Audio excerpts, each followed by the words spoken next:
hold on.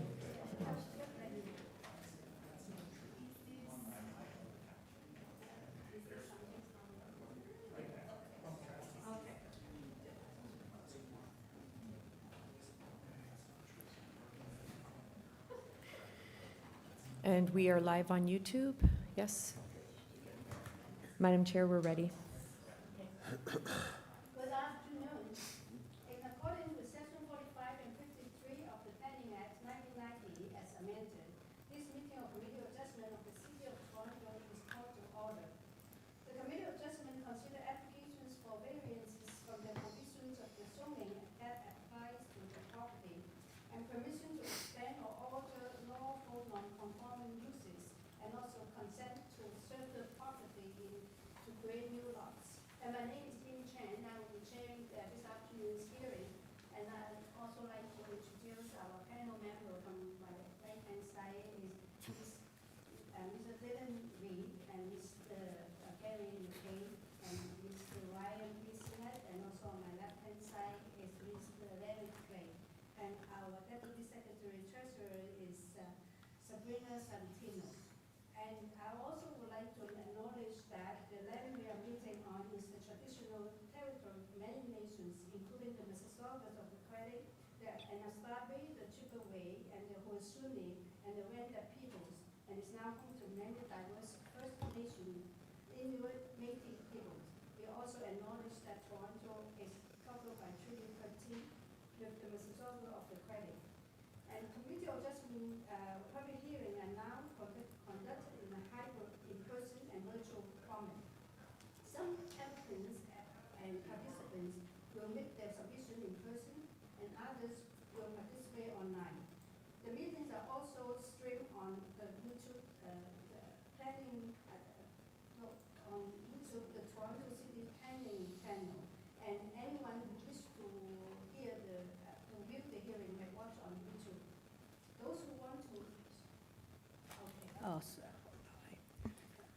Those who want to participate virtually and have registered in advance will be connected with the computer, tablet, smartphone, or telephone, and have the options of participating through video or audio only.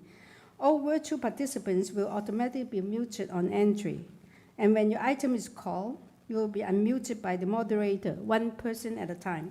We ask that you also mute your devices until you're called to speak. Those participating by video appearance will be temporarily upgraded to panelist status, and when your item is called. During this time, your camera will be enabled and you will only be visible during your 5-minute speaking time. At all other times, your video will be disabled and you will be reinstated as attendee. For both in-person and virtual participants, Committee Adjustment staff will share presentations submitted in accordance with the submission deadline. Those participating through WebEx are not allowed to use share screen or any other panelist control.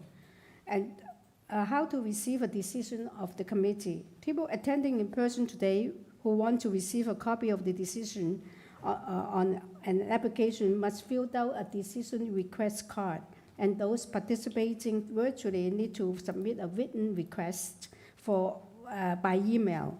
Please ensure that you include your name, address, and email address, because the Committee of Adjustment and also the TLAB will be sending notifications and appeal updates by email. If you do not agree with the decision, you may be able to appeal the decision to the TLAB or, in some limited circumstances, to the Ontario Land Tribunal. However, the provincial government amended the Planning Act and generally removed rights of third parties to appeal Committee of Adjustment decisions. Only the applicant, the Minister of Municipal Affairs and Housing, specified persons and public bodies, as those terms are defined in the Planning Act, are permitted to appeal decisions of the Committee of Adjustment, and the instructions are set out at the bottom of the decision.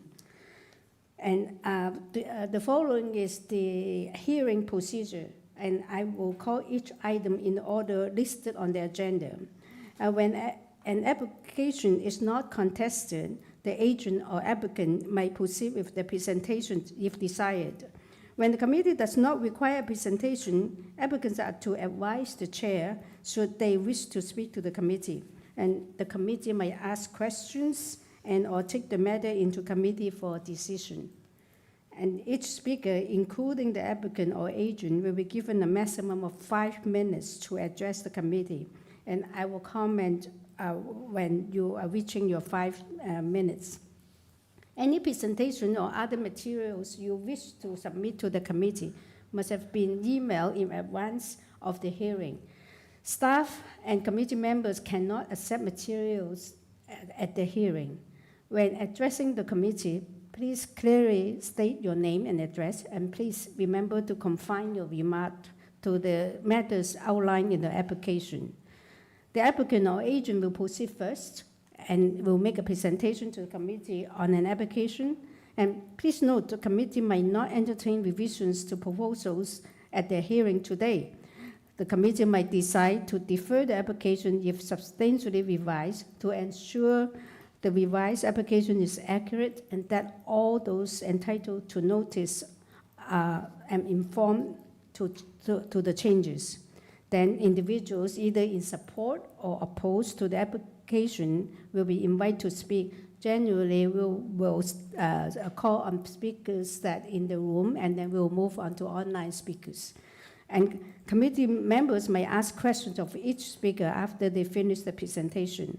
And if all the speakers are finished, the applicant or agent have an opportunity to rebut only those issues that raised by the speakers. And that will end the end of discussion, and the application will be taken into committee for a decision. And for the afternoon session, I would like to know whether there are any declaration or conflict of interest. No, not from the staff, not from the members. Thank you. And I'd like to know whether there are closing file or withdrawn files. Through you, Madam Chair, see none. Okay. And are there any deferral requests? Through you, Madam Chair, see none. Okay. So we are ready to proceed with the item. First item in the afternoon is 19. The address is 47 and 51 Heath Street East. This is to obtain consent to serve an existing residential lot into 2 residential lots and to create new easements or right-of-way. And we have received a draft survey and also a plan of survey and 12 photographs, cover letter from the agent, and a decision affecting the subject property. And we also received rental housing demolition and compensation declaration. And we received comment from community planning and also staff report from development engineering. Yeah. So we are ready for the agent. And do we have? Through you, Madam Chair, we have the agent in person and no registered speakers. No registered speaker, okay. And we haven't received any letter of opposition either, yeah. Good afternoon. Okay, hi. Hi, my name's Katrina Vergis Mayo, and my address is 130 Adelaide Street West, Suite 2800, Toronto, Ontario, M5H3P5. Okay. Normally, if your application is not contested, I will check with the panel members whether they want a presentation. Yeah, I was just going to ask if there is a need for a presentation. I'm Yeah. happy to give one. It's very brief. If not, I'm happy for it to go in. Do you like? Yeah, I don't think one is necessary, Madam Chair.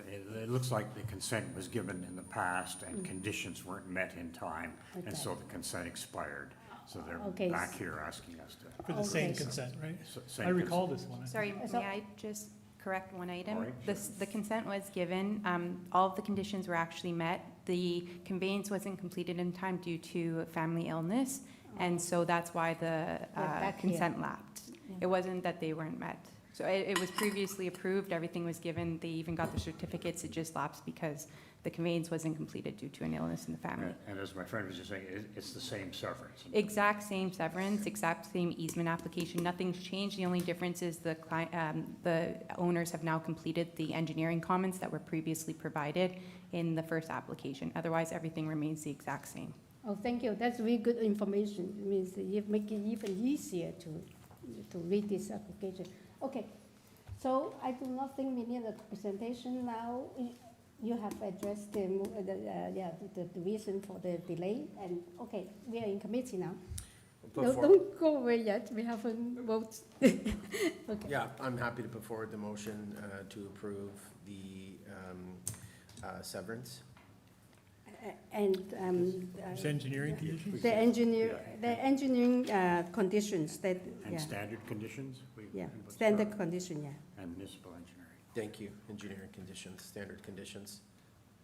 Okay, you want to, Gary, I'll second that. to second that? Yep. All in favor of the conditions? All in favor, it's approved, thank you. Unanimously, thank you, yeah. Have a wonderful day, everyone. Yes, thank you.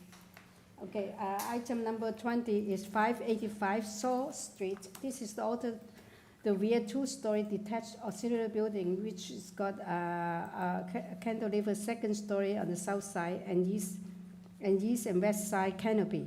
By adding a second dwelling unit within the auxiliary building. The auxiliary building is currently under construction with an authorized building permit. There will be a total of 6 residential dwelling units on this lot, 4 in the main building and 2 in the auxiliary building. We have a survey, site plan, floor plan elevations, 4 photographs, and presentation materials from agent. We have also a communication from Urban Forestry, and we are ready for the, Through you, Madam Chair, we have the agent online and 1 registered speaker, but I've tried to reach them multiple times and I have not received a response. okay, I see.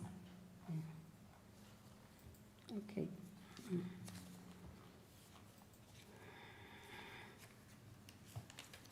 Hello, good afternoon. It's Glenn Rubinoff from Rubinoff Design Group.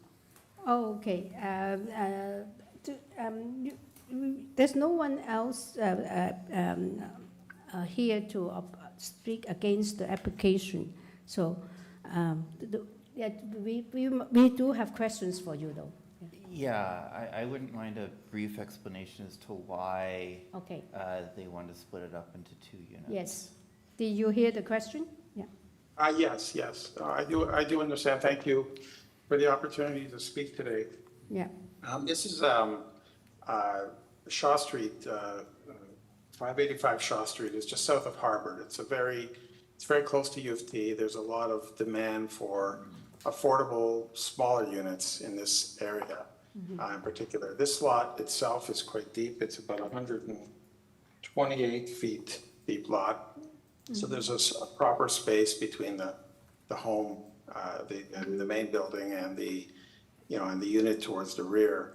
My client's just looking at this very practically that, there's no deficiencies as a result other than the number of units, mostly because the unit length, the width of the laneway suite is more than adequate to accommodate. The units themselves are fairly good size. The main floor unit is 420 square feet, and the second floor unit 673 square feet, which are decent, 1-bedroom or type units. It's one of these things where we feel that the housing stock in this area, it's fairly typical to have smaller 1-bedroom units. A lot of students, not to say it's necessarily students there, but people who work downtown, it's more of an urban area, so there is a affordability issue when you have a large unit, like a 2-story type unit. You can get into, sometimes these units rent for quite a bit. So I think, it's just there's a lot of demand for smaller units in this area, and my client was hoping that this would be viewed upon as something that's reasonable. Planning didn't have any concerns with it. Forestry, their condition was, I think, planting a tree. I don't think there was any trees impacted by this. It's really just to provide an extra unit is what the variance is for.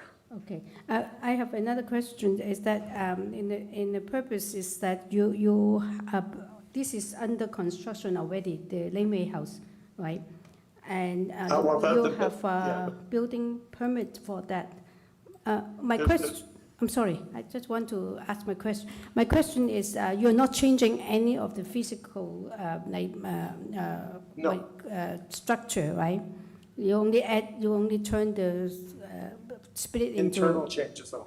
Yes, Okay. internal changes only, yeah. The impact Yeah. would not change for the adjacent properties or on site. And I believe the work is primarily happening in the main house. It's not happening, they're tentatively, hoping to proceed with this, economically as possible. Oh, okay, yeah. Thank you. Just from follow, so my understanding is that the laneway house was as of right? Like, you didn't need any variances for it, is that correct? That's correct. Okay. That's correct, yeah.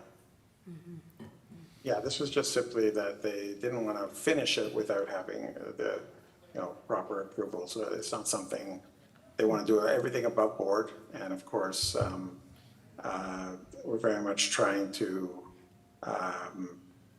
make sure that it met all the standards, but there's no change physically to the building. Okay. Yeah. Any other questions? No? Okay. We do not have any more questions. Now we are in committee. Yeah. Who would like to start? Yeah.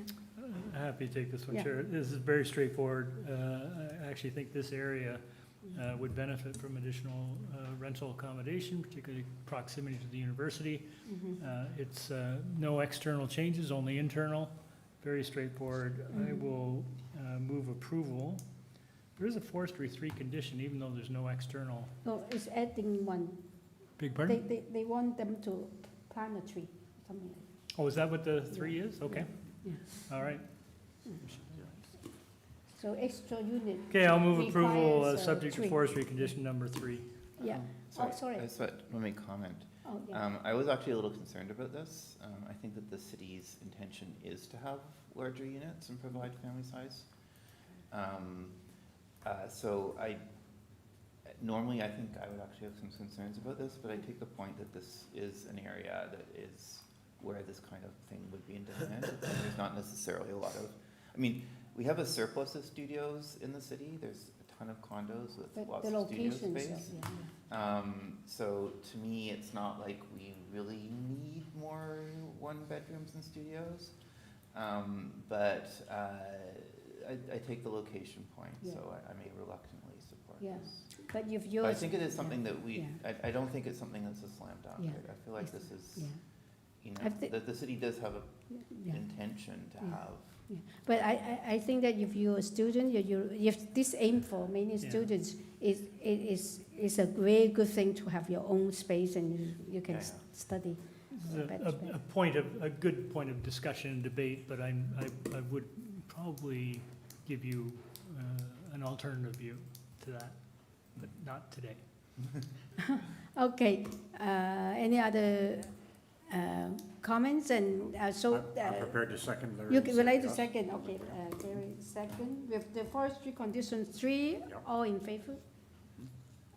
Oh, yeah, unanimously approved. It's approved, thank you. Thank you very much. Yeah, and the next item is item 21. The address is 334 GLENROSE Avenue. This is to alter the existing 2-story detached dwelling by constructing a partial first-story addition with a flat roof. And we have received a survey, site plan, floor plan, elevation, and 6 photographs for the property. And that's all the material we have received. We are ready for the agent. To you, Madam Chair, we have the agent online and 1 registered speaker. Is in a position, the speaker? Yeah, opposition. Okay.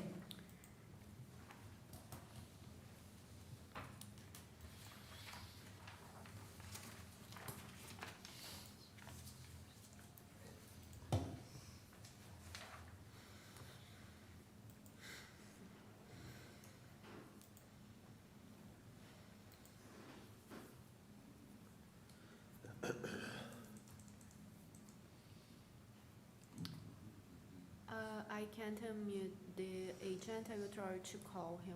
Okay, give it one try and then.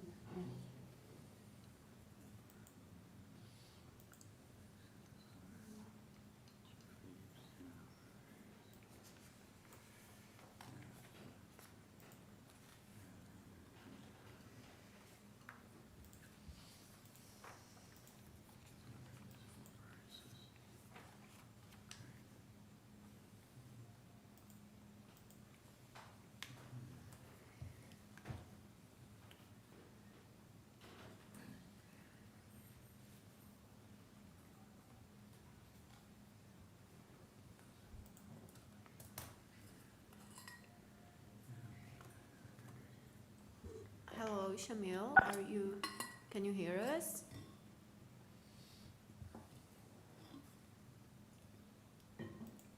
Hello? Hello? Yes. Hello?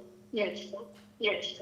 Yes. Sorry, let me just mute my computer here. Hello? Yeah. Yes, please. Sorry, I don't know why my microphone for my computer is not working. Okay. You can try again. There was, yes, turn off one mic and yeah. Just. Yeah, so my name is Shamil Qureshi. I'm speaking from 3074 Cascade Common, Oakville. Okay. You do have one person who speak in opposition to your application, so we require a brief presentation from you, 5 minutes maximum. Yeah. So do you have a presentation you want to bring up or some drawings you want to bring up on the screen? I've got a brief readout prepared, Okay. and then we can refer to the architectural drawings if necessary. Okay. Oh, so you're ready to start now, right? Okay. Yes. Okay. Thank you. Okay, so thank you. So the purpose of the application is to permit a partial third-story addition to the existing two-story detached dwelling. The addition is proposed entirely within the footprint of the existing house, and it's intended to provide an additional bedroom and living space to better accommodate the needs of the growing family. There's no expansion of the building footprint. The proposed addition has been designed to remain compatible with the surrounding neighborhood. GLENROSE Avenue is characterized predominantly by detached dwellings, including a number of homes which have partial third stories. There is a proposed sloped roof towards the front, the street side, with a dormer, which reflects the established architectural character of the street, allowing the addition to integrate within the surrounding built form while maintaining the appearance of a traditional detached home. The application requests 4 minor variances. The height and the floor space index variances are a direct consequence of providing the additional third-story living space. The remaining 2 variances relate to existing conditions. Third-story addition follows the existing exterior walls, maintaining the lawful existing east side yard setback, while the proposed roof eaves align with the existing eaves. As such, these conditions are not being intensified or further approached upon. The design has also been developed to minimize impacts on neighboring properties. The addition does not increase the building footprint, and the windows are oriented towards the front and the rear, avoiding overlook of adjacent rear yards and maintaining privacy. Overall, the proposal represents a modest and contextually appropriate addition that provides additional living space for the family while respecting the character of the neighborhood. We respectfully submit that the requested variances are minor, maintain the general intent and purpose of the zoning bylaw and the official plan, and represent appropriate development of the property. For these reasons, we respectfully request that the committee approves the application. Thank you, and if you guys have any questions, I'm happy to answer them. Okay, yeah. We may hold our questions for you. We're going to hear the opposition now. Okay. Thank you. Through you, Madam Chair, I've tried to reach the speaker multiple times, and I haven't received any answer from them. Oh, okay. Has he or her submit? No, I don't know. All right, so we go back to the agent. We cannot reach the person who said he want to speak. So we are now, do we have any question for the applicant? No. So we do not have any more questions to you. So we're going to be taking this into committee now. Okay. Okay. Then we are in committee now. Yeah.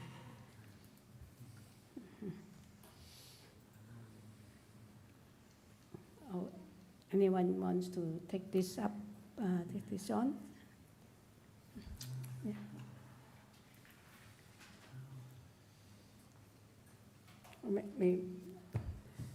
Yes, Brian, yes. Yeah, I'm sorry, I was searching for conditions, but I don't find any, so I'll move it forward for approval. Yeah, I agree. I think that the variants are quite minor, even, yeah. I find it to be very mild. Okay, no condition. Anyone wants, yeah, I'm happy to second that, yes. Gary, 1 second. With no conditions, all in favor? Yeah, it's approved unanimously. It's approved, thank you. So, item number 22, which is 165 Garden Avenue. This is to alter existing 2.5-story townhouse dwelling by enclosing the front third-story balcony into habitable space.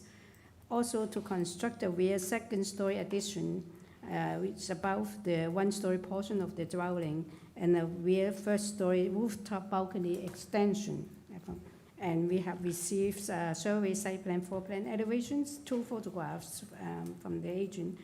And we have also received 10 letters in support, signed by property on Garden Avenue and also 140 from Garley Avenue. We are ready for the, Through you, Madam Chair, we have the agent online and no registered speakers. okay.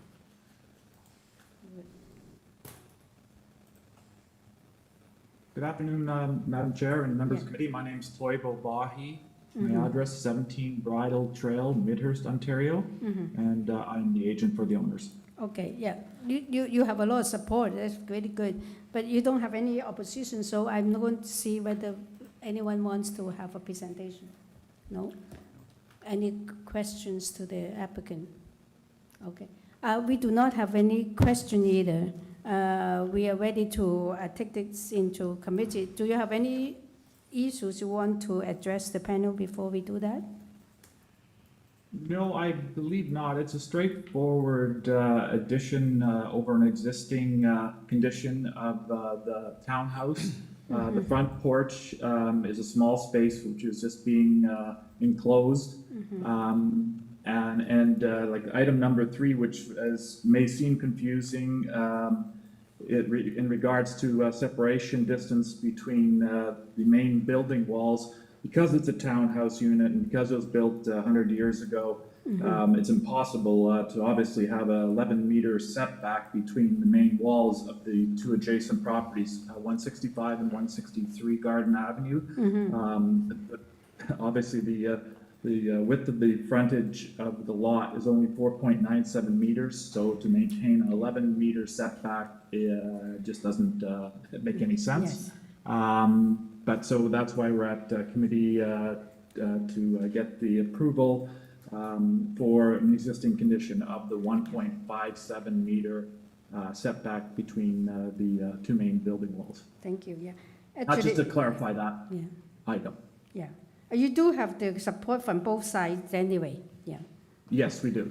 Yeah, okay, so thank you. Now we are in committee, please. I'm happy to move Dylan. a motion to approve this. It's really very modest, thoughtful, integrates well into the space. They've obviously talked to neighbors who are affected, and the neighbors are absolutely fine with it. So I think it's a very thoughtful and modest proposal. It's definitely minor, with the exception of item 3, which, as the applicant pointed out, doesn't really make sense in this context. So I'm happy to move motion to approve these variances. No condition. Larry, second? Yes, Larry second that motion. All in favor? It's approved unanimously. Thank you. So the next item is item 23, 180 Wolfrey Avenue. This is to construct a new 3-story detached dwelling with a front covered porch with stair and a rear deck with stairs and a rear basement walkout and a rear third-floor terrace. And we received a copy of the survey site plan, floor plan elevation, 6 photographs of the property and also decision affecting the subject property, and sun study and email corresponding and a map of comparable building heights from the agent. And we have received also a comment from urban forestry and also community planning. We have support from 51 Garnock Avenue and also 168 Wolfrey Avenue. we have oppositions from 780 Logan Avenue and 784 Logan and 774 and 776, 778 Logan. And we have also received another 17 signature petition in opposition for this application. Aye. Through you, Oh, Madam great. Chair, we have the agent in person and 3 That's good. registered speakers in opposition. Okay, so please introduce yourself and then we can start from there. Yeah. Yes. Hi, I'm Robert McCackey. I'm the architect. The address is Unit 212 at 160 Pears Avenue, Toronto, M5R3P8. Yes. Seems you have a number of positions. We would like to get a presentation from you for 5 minutes. Yes. Sure. So do you have any presentation or material you want to bring up first? Yes, please. Yeah. Maybe the PDF of our drawings. There's a nice rendering at the back of it, and then there's a diagram we want to pull up in the late submitted.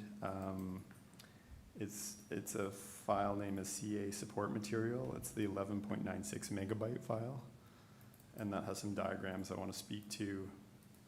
And then we have an updated support map. The support and who's in opposition is changing, but we've got a lot more support today than we did. So which one you want to bring up first?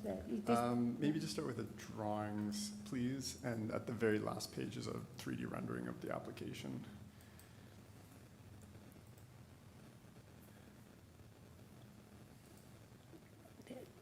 The plan, the site plan? Or the colorful 3D rendering at the 3D. last page of it.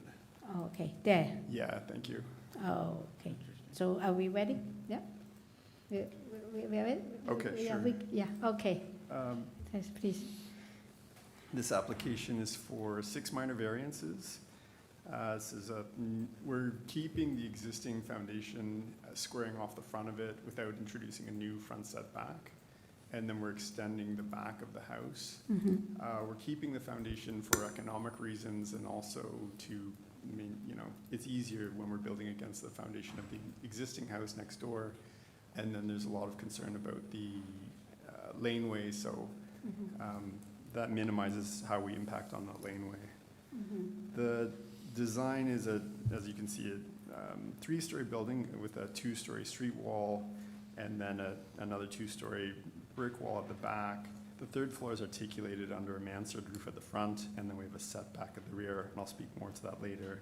But this is a fairly standard throughout Riverdale. We did develop this talking to city planning staff. I'll speak to a diagram, we talked to them. And we also had a lot of engagement with the neighborhood. As of this morning, we have 11 letters of support. Okay. A group that signed a letter collectively of 11 people. Now we have their support as well. So that's 22. We have 2 verbal agreements of support, 1 no objection verbal, 1 considering a letter of support, and then 6 letters of opposition. Okay. Thank you. Just going through the variances now, building height and FSI. We did research for what was approved in the area, pulling up everything within a 1,000-meter radius. And we saw that we were well within, the middle of the pack or the upper middle of the pack for building height. There were 102 applications with a height variance. 32 of these applications have a height variance greater than the 0.91 meter that we are proposing. And floor space index at 1.15 FSI, which we're requesting, there's 44 others that were approved. We've eliminated the ones that were, disqualified, but there's 44 approved in the list that we provided. We also were asked by some of the neighbors to provide a shadow study, which is included in the support material. And we're showing the difference between what the as of right height is and then the extra 3 feet or 0.9 meters. And for our opinion is it wasn't that much of an impact. Second variance that we have, which created a bit of confusion, was the main wall height variance. So there's a diagram, if you could pull up, please. It's in the CA support material, the 11.96 megabyte file. And on the front page of that, this diagram shows two axonometric drawings looking at the back of the building. And the one is the current condition, which we're applying for. And then the second one is like the sidewall variances are about, the intent by planning is to have a sloped roof at the front and the back, and then walls that come up to the pitched roof. Or it's at the front and the back, and you have them sloped at the sides.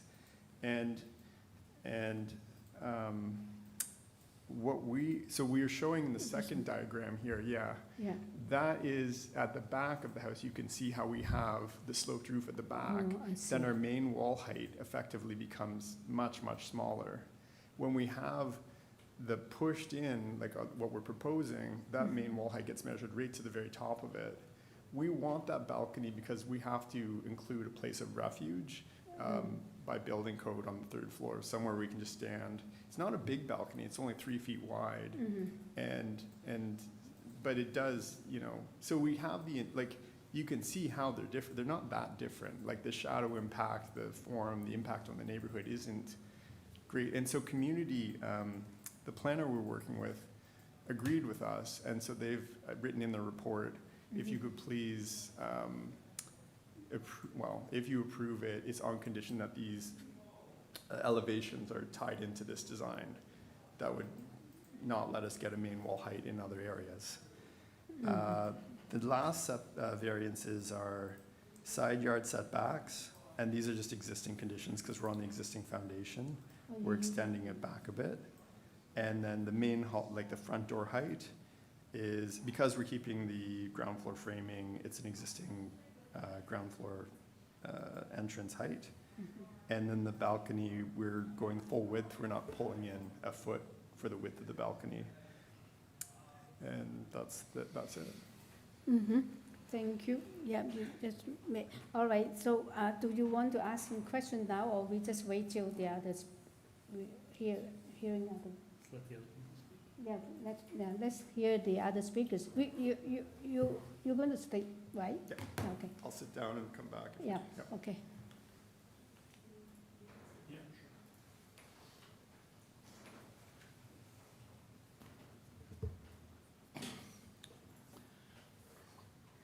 Hi, my name is David Blythe. I live at 149 Wolfrey Avenue, 149, M4K1L4.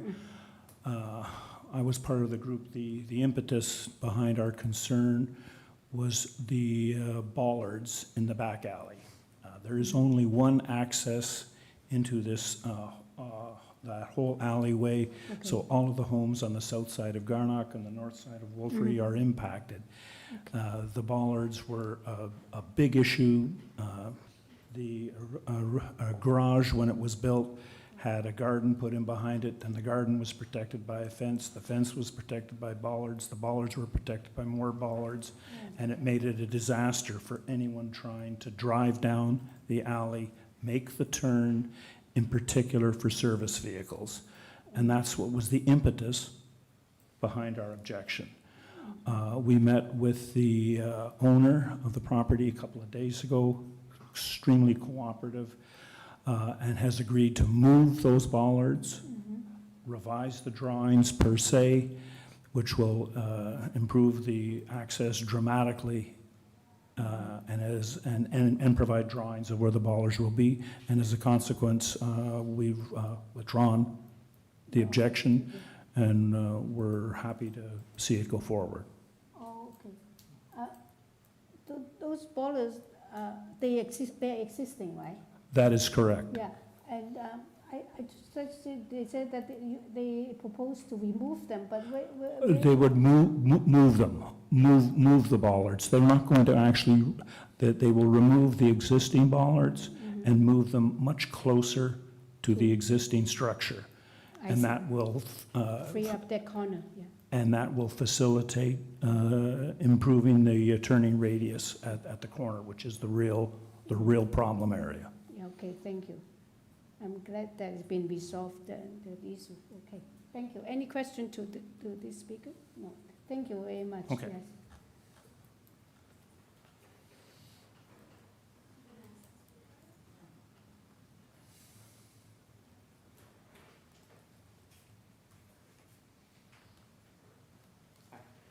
Okay. Hi, yes. Hi, I'm Ian Small from 778 Logan Avenue. Okay. And representing the other people on Logan Avenue. They're also sent in letters of objection. I sent in a presentation earlier. Yeah, we can bring it up before we start the clock, yeah.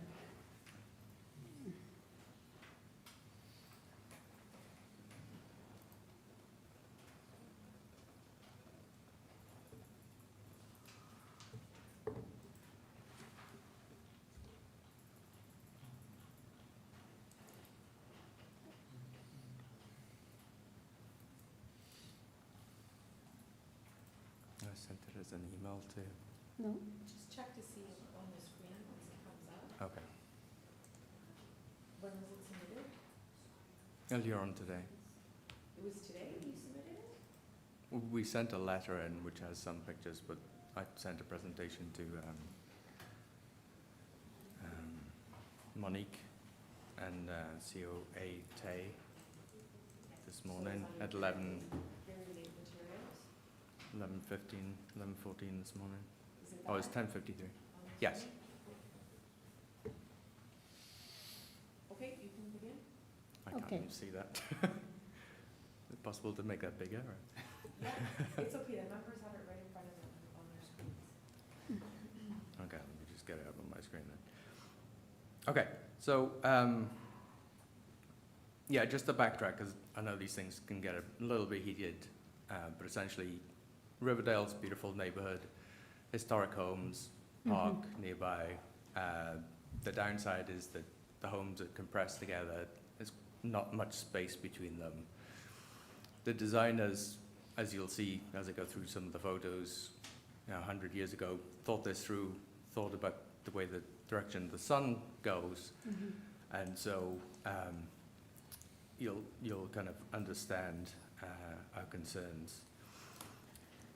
One of the concerns we've got on the laneway encroachment is that, so they've got a really tight, they're essentially built, the existing building is essentially on the laneway line now. And again, you'll see pictures in a second.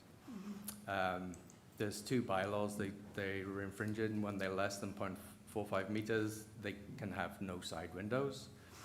And then there's this pre-1953, they cannot exceed 0.69 FSI, and they must respect the standard height caps of 7 meters, 7.5 for the main wall with a 10-meter roof height. As the previous speaker mentioned, laneway access, there is only one laneway access, and if they build in right on the structure, foundation walls are going to go underneath the laneway. That's a big risk. There's no way in or out for anyone else, emergency vehicles or anything like that. The other concern on height and light, this is a massive new structure. It's out of place on the street. You'll see with the pictures I'll show. The winter light will be lost essentially from November till April for about 7 houses along Logan, and in the summer for some other houses on Garnock and Logan as well. The concern is that there is this canyon effect, shadowing of such a huge mass, and whether this in fact is a minor variance or not, and if it passes the full test of the Planning Act. If you can skip forward.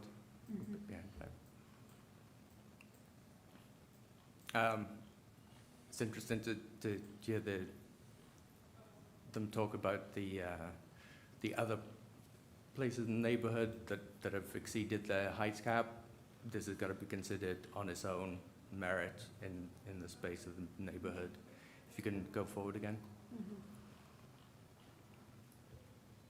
So this is the street. All the houses are intact. If you go back one. Most of them have had renovations done, with one exception. They've only had minor variances to height and setbacks. Go forward another one, please. So I used AI to determine what the height would be. This is looking from the top of my balcony, so the top of my roof. So this would essentially blot out the entire view of us and all the neighbors of any sky or anything. And that's a representation of the house, kind of the same size. So it's massive, it's twice the size. And go forward again. This is the shadow study. The one on the top has got the gray. You can see that the current house doesn't really impact us in the summer. Go forward again. Yeah, forward. Yeah, and then this is essentially from September, October through till April. We now get impacted by massive shadow. And as you can see, that's a picture from my back door yesterday. We've already, because of the setbacks, we can see the sun coming through. When it's winter, that sun essentially goes between those two trees. So with the height of the house being there, we don't get sunlight in the winter at all. And goes forward again. And again, sorry. So this is the laneway that we was talking about, and those are the bollards. It's only one access way in or out. And go forward again.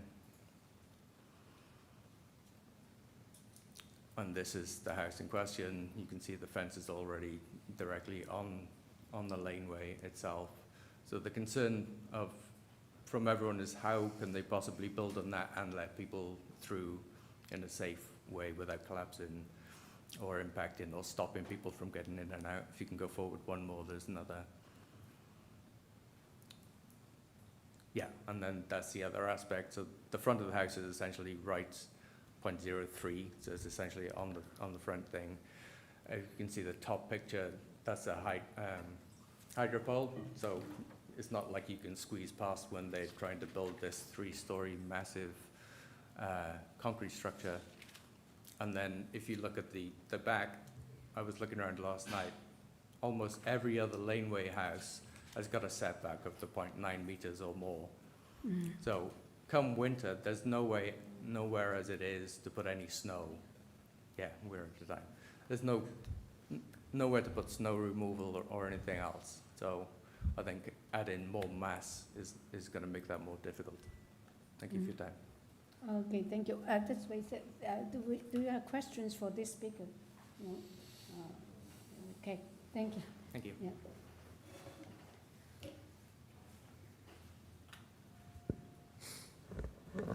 We have no more registered speakers. Okay, so we bring back the agent, please. So you have noted the comments. You have 5 minutes to rebut. Yeah. Sure, thank you. The laneway setback, the side yard setback is existing. We're using the existing foundation to build on top of it, so we're requesting to maintain that. The height, I mean, as we said earlier, is precedented. We found lots of examples in the area. I mean, on Logan Avenue, there's lots of 3-story houses that are already there. We're going up to 3 stories as well. I mean, even in the previous photo from the previous speaker, we noticed from his balcony, like it's looking down on our house, so we'll now be 3 stories as well.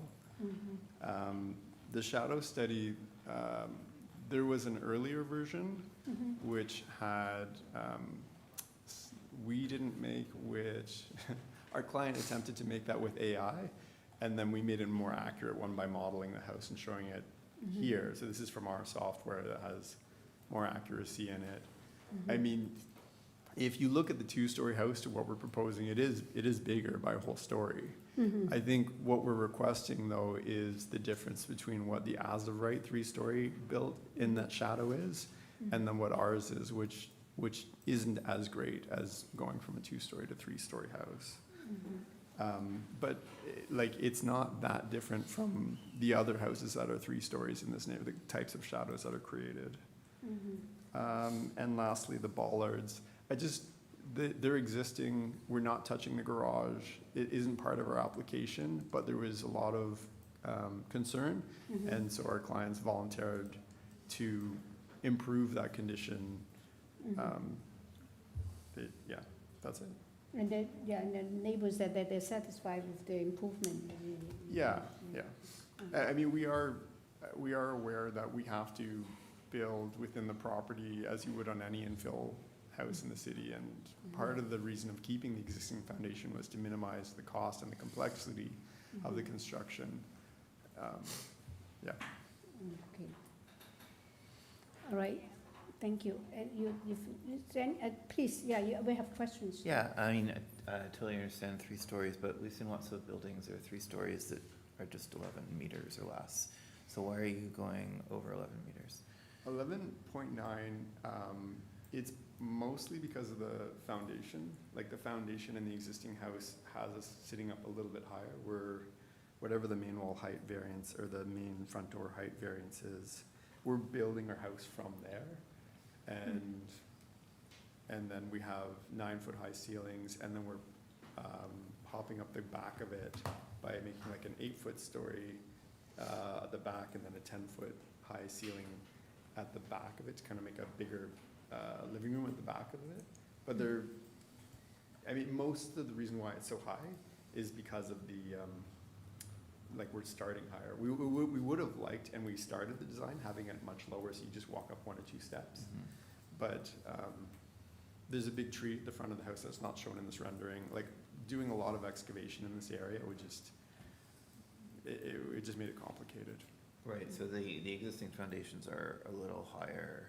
Yeah, like the front door is about, I want to say 4 or 5 feet high. The front height, it's 1.2 meters, so it's 4 feet high. Sorry, 1.4, so just over 4 feet high.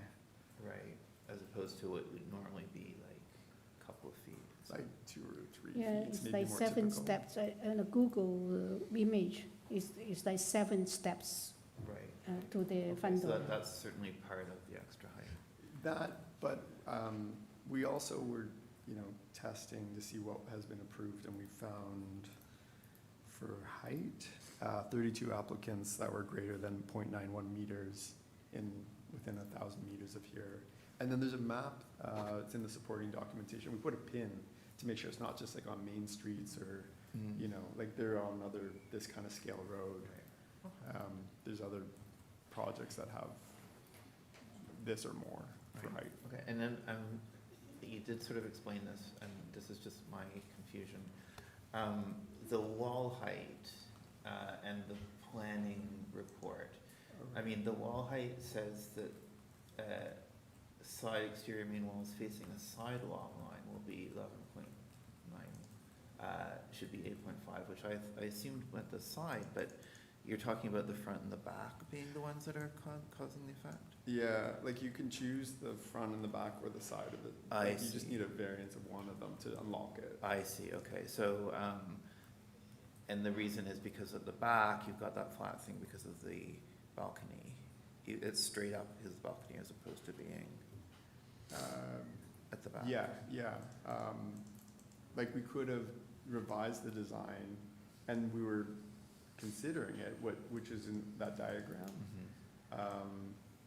But it felt like it's really the same design, and when we Yeah, started because it's meeting, set back a little bit. Yeah.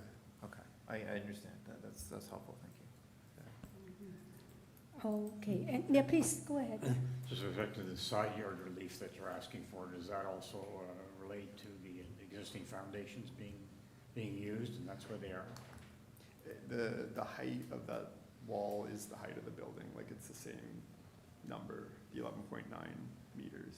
Oh, no, I side was yard just thinking, setback. I was thinking side yards, that's all, because Oh, you're sorry. asking relief on both side yards. Oh, sorry. Yeah. It's variance 5, yeah. Yeah, it's both sides, the laneway side and the side against the house are existing setbacks, and we're just maintaining them.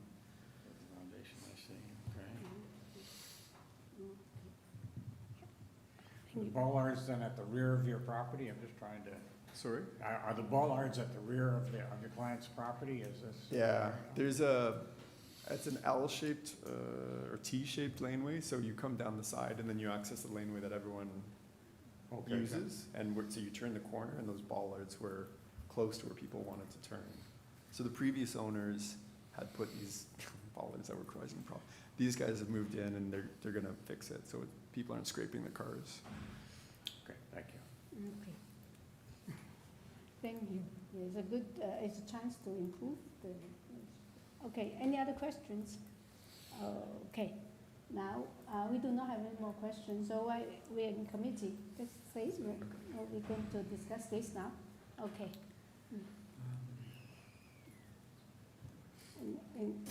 Larry, you want to start? Sure.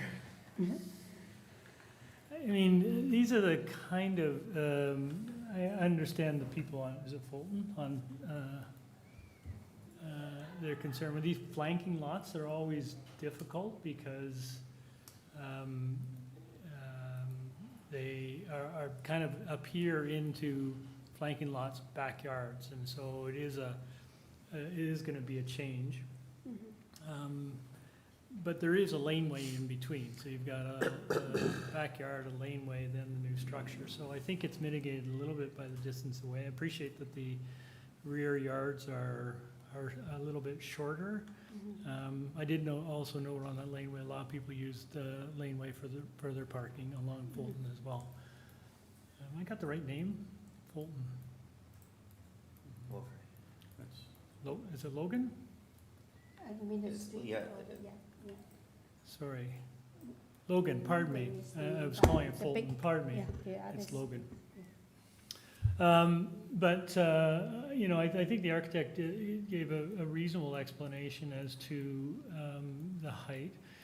And, you know, traveling around into this neighborhood in Riverdale, it's very eclectic. It is very unique. It's the housing stock is tightly packed, no doubt about it. But almost the prevailing architectural style in there is 3.5 or 2.5 stories, which, you know, represents basically the same height as a 3-story building.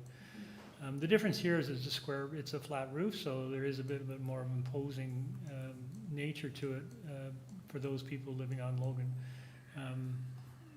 But it's in my view that it's not inconsistent with some of the changes that are happening in the neighborhood.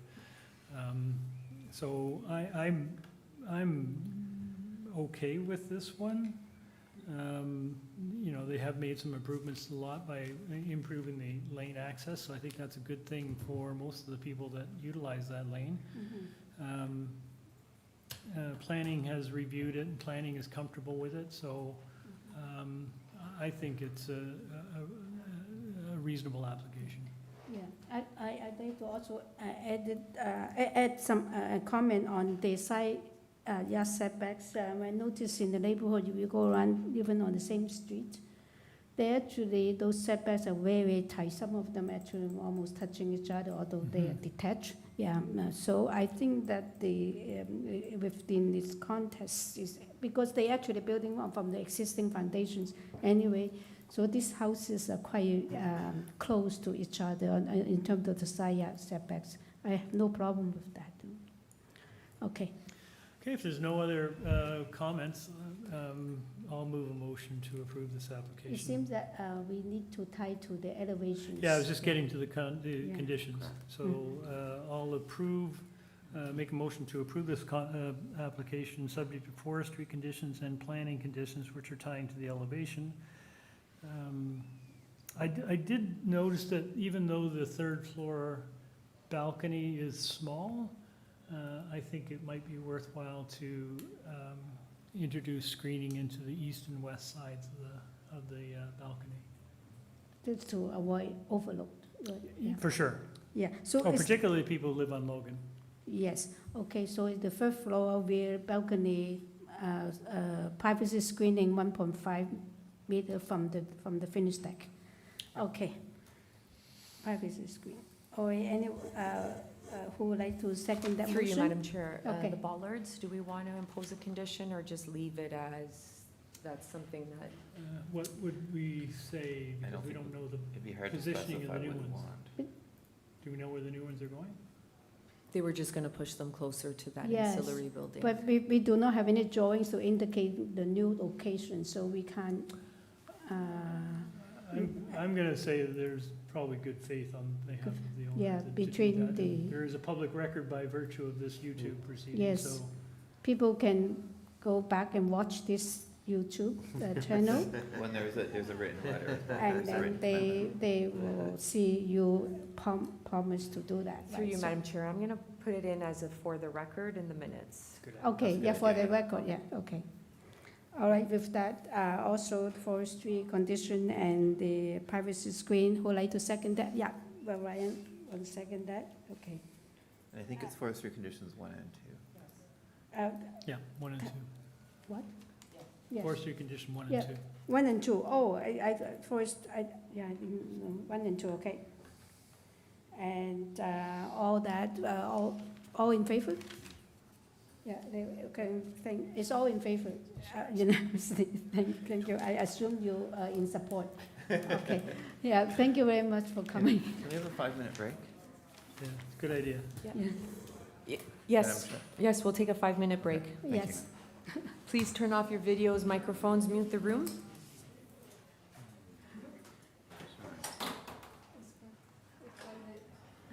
Gary, I think we are a little bit off for that class. I think we are a little bit, we need to have a little break. Yes.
Item,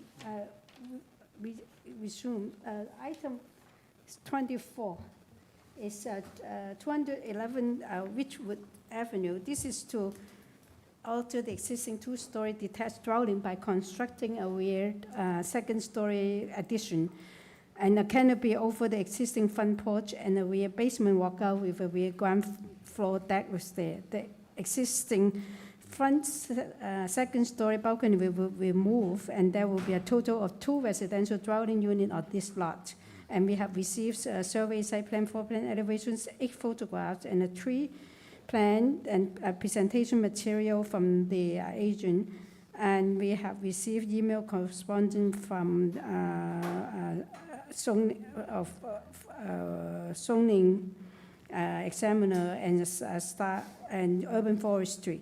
We have received 2, 4, 5 support from Kenwood and Wychwood Avenues. I only have 2, 4, 5. You got some new ones, right? Okay, 6 form of letters. Okay, I believe 7.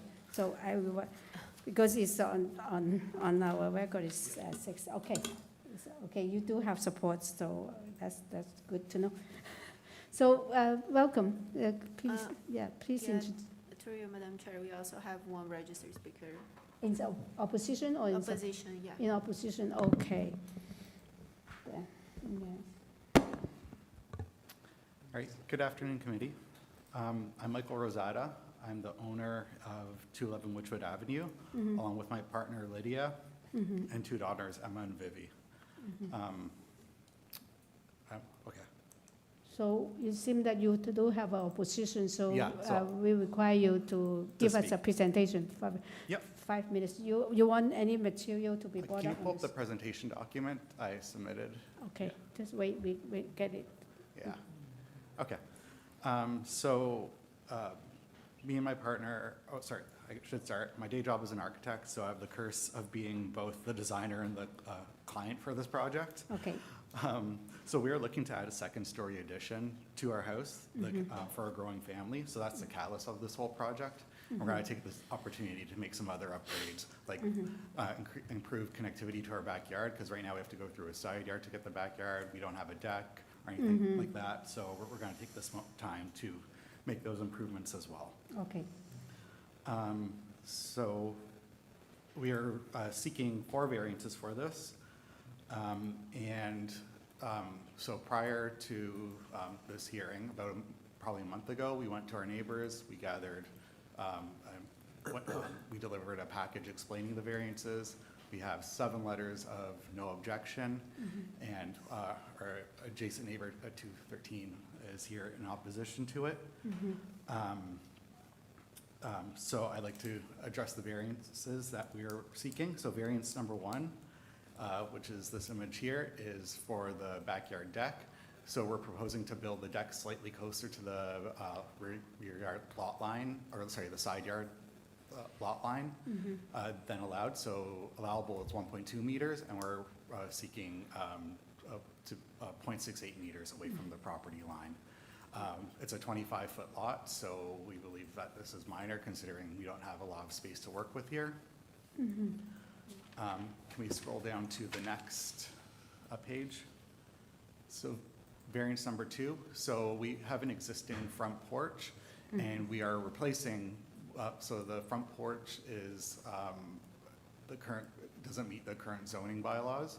So we're replacing it because of some structural issues, and we're also removing the second-story bump out.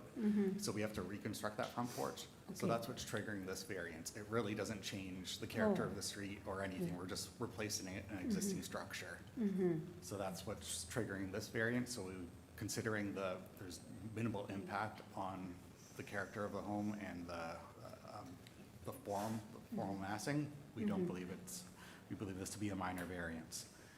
Can we scroll down to the next slide, please? Thank you. So the second-story addition we're proposing is as of right per the zoning.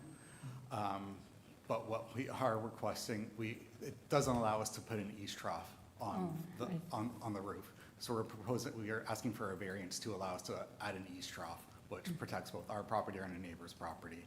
Without it, we can build it without the eaves trough, but I don't think that benefits anyone. No. And then if we scroll to variance number 4. So this is soft yard landscaping in the rear yard. So our present condition, we have a stone patio in the backyard. So we're replacing that stone patio with a deck. And that deck will be slightly larger than the stone patio because we need stairs going down. And we are also building a basement walkout, so that'll take some of the area away from that stone patio. So, but the existing condition is greater than what's allowed currently, and we're just replacing that with a new structure that is a few square meters over what is currently on the site. And part of the reason for this is we have a 2-car garage in the backyard. And so that's eating up a lot of the soft yard landscaping area, and also a gravel parking pad in front of that garage. So in the future, if we were to change that, the garage into a laneway suite, for example, then this wouldn't even be a variance because it is, you don't have the same requirements when you have a laneway suite. So we believe that it's minor because a lot of the garages are not along that laneway are being converted to laneway suites. So it's within what's happening in the neighborhood. So in conclusion, yeah, we believe all these variances are minor and within the character and current form of what's existing and what's being built on the street. Yeah. Okay, thank you. Do you want to ask your question? We wait till when we listen to the opposition. Okay, thank you.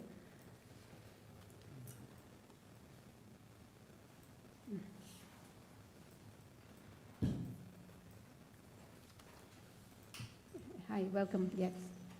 Good afternoon. Yes. My name is Jody Ananmale. I'm here representing myself and my partner Helen Smith. We reside at 213 Wychwood. We are 213. Michael and Lydia's neighbors to the north. Okay. We have a couple of objections to this proposal. Okay. The first involves the eaves trough being built a little closer to our line than the existing one. So we have observed over the years that eaves in the back is not very well maintained and often spills water over into the ground in between our two properties. We believe that a higher eaves trough will be less accessible and therefore will be maintained even less than it is now. With the eaves being closer to our property, we believe that more water will spill onto our property and potentially cause problems in the future. Our second objection is about the reduction of green space. Our primary issue here is that reducing the green space is going to increase the heat sink quality of the yard, as it is all over the city. Coupled with the addition that they are proposing to add on, we believe it's going to reduce the airflow to our home, and the overall effect will be heating up our home, also imposing potential future costs on us to cool it off, to say nothing of the shadow that it will cast on our property. We don't have any real concerns with the front canopy. We know that it's falling down and needs to be fixed. Okay. A quick question. So the applicant did mention the eaves and suggested that it's better than not having an eaves trough. So if you're concerned about, have you got a remedy for that? Or like what would you see as an alternative to having an eaves trough there? Well, I'm not suggesting that there isn't an eaves. I'm suggesting that perhaps their plan be altered so that the eaves is set back a little bit more. The fact that they have the right to build on the existing rear addition doesn't necessarily extend that they should. I think think they could build it in a way that allows it to be set back further and more accessible, and therefore manages the potential issue better. Or is for the maintenance reasons, you think setback could give them more room so that they can maintain it? I can tell you that there is not a lot of space between the homes, as is Yeah. true in a lot of this part of Toronto. But having that addition there will make maintenance in the back part of their home and ours potentially more complicated. I see, yeah, all right. Yes, please, yeah. I'm just wondering, like, they're replacing a stone in terms of the heat sink, they're replacing a stone patio with a wooden porch. Do you not think that that might actually alleviate the heat sink effect a little bit? Reducing the amount of green in the yard, I think, will still cause that. Also, some of what's proposed here is adding a strip of green in between the garages right now, some of which is actually on our property. Now, this is a gap that is not even wide enough for a person to walk in straight. I think that green that is being added to address the letter of the zoning bylaw is just going to end up withering and dying, not being maintained, and will have a net effect of just being concrete like it is now. Right, so you're, they're proposing a little strip of, that's part of the green, but you're saying that's not really practical. I don't think it meets the spirit of the zoning bylaw, and I think it will end up causing heating again. Okay, thank you. Thank you, yeah. Any question to this speak? Okay, thank you very much, yes. Thank you.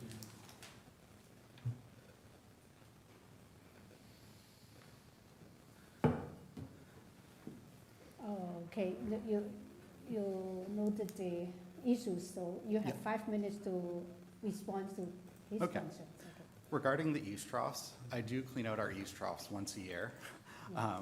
Maybe it should be more frequent, but I do it once a year. We're actually proposing to put the eaves trough, like, there's the eaves trough that's at the one-story portion, and we're gonna raise that, which is gonna make it above the tree, or closer to higher in the, compared to where the tree is, so it should get clogged with less leaves, so that should help some of the problem. Regarding the green space, yeah, it's only a few square meters larger than what's currently there. And as you mentioned, we are changing a deck, a stone patio with a deck, which the deck also allows like water to go through. So I know part of the concern for soft landscaping is water runoff, so it's definitely improving that situation. We're not proposing to do it. There is a concrete strip between the two garages. We would just change that with like soil, and the sod would probably die realistically, but we could put mulch or something down there to increase the soft yard landscaping. Otherwise, yeah, the deck is, we can try to find other ways to increase the soft yard landscaping, but I think the size of the deck is pretty reasonable. And it's consistent with everything else that's in the neighborhood, so I don't really know how we would make any more concessions for more soft yard landscaping. Yeah, you make the best out of what's available. What, Oh, sorry, go ahead. Okay. what will be under the deck? Do you have like something gravel or something that will actually allow some water to go through? I would try, don't have the exact design, but I would like it something that would allow water to seep through, so most likely some sort of gravel. Okay. Yeah. That's basically the question I was going to ask. Yeah. Okay, please, yeah. Could you reduce your second-story addition somewhat to allow greater space above the eaves? I know this is often an issue, and they're quite close here in 0.014 of a meter. Yeah, that's very tiny. But it's only at the it's at the portion of the property where their house is stepped back to, so there is space to access it for maintenance. In terms of setting it back, that creates a building envelope issue, and we're really trying, like, we'd have to, because we're building it above the existing one-story addition, so that would cause us to have a jog like that and then have to go up. That creates, one, it's more expense because we'd have a structural beam there, which I'd like to avoid. And two, it's a building envelope issue going from a wall to a small roof to a wall, and I would like to avoid that as well, because that's, Well, and that would create drainage issues as well, because you'd have Yeah. a second roof, Yeah. basically. yeah, so I would rather not do that. Okay, any more questions? Oh, all right, we don't have any more questions, now we're in committee, yeah. All right. Yes, Ryan? Yeah, Ryan. I find this application supportable, I find it reasonable, I find it in line with the neighborhood. I commend the proponent for the community relations conducted with neighbors. I do understand the neighbor's perspective that spoke with us today. But I do think that this is in line with the neighborhood and reasonable, so I'll be supporting it. Okay, and anyone second? Well, it wasn't a motion just yet. I'm assuming you're going to make that into a motion, Ryan. Yeah. But the discussion we had about making sure that the portion of the rear yard underneath the wood deck is permeable, right? So he needs to pull the pavers there that are there currently. I guess you're going to have a walkout, basement We can walkout. put that as So condition. that portion of Yeah. the existing patio outside of the walkout be made permeable. Like that's mostly, and that addresses a little bit of the soft landscaping deficit. That's good. I just also wanted to commend the design of the new basement suite, which I think is, attractive and will create some valuable additional housing in the area. Mhm. And I must also commend that you have contacted your neighbors, most of them are in support, so that's really good. And Ryan, do you like to make a motion then? Yeah, I can make the motion to approve the variances with the, what do we call them, permeable pavers? No, there's Just material. existing pavers there, so removal of the existing pavers and replacing with some permeable material. Yeah. Mhm. Permeable material. And also a forestry condition 1 and 2. 1 and 2, thank you. Yes, and with those conditions, any other, I think that's it, right? With those conditions, all in favor? It's approved unanimously, thank you.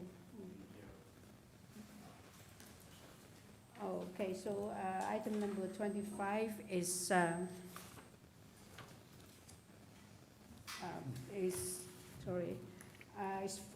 409 Manning Avenue. This is to alter the existing one-story detached exterior building by constructing a complete second-story addition with 2 front Juliet balcony. The second story will be cantilever at the west side of the building. And this exterior building will contain storage recreation area on a portion of the first level and a laneway suite which will occupy a portion of the first level and the entire second story. There will be a total of 2 residential units on this lot, 1 in the main building and 1 in the exterior building. We have received survey, site plan, floor plan elevation, and 2 photographs of the property. Well, we're ready for the agent. Through you, Madam Chair, we have the agent online in all registered speakers. They're seeking only 1 variance on this one.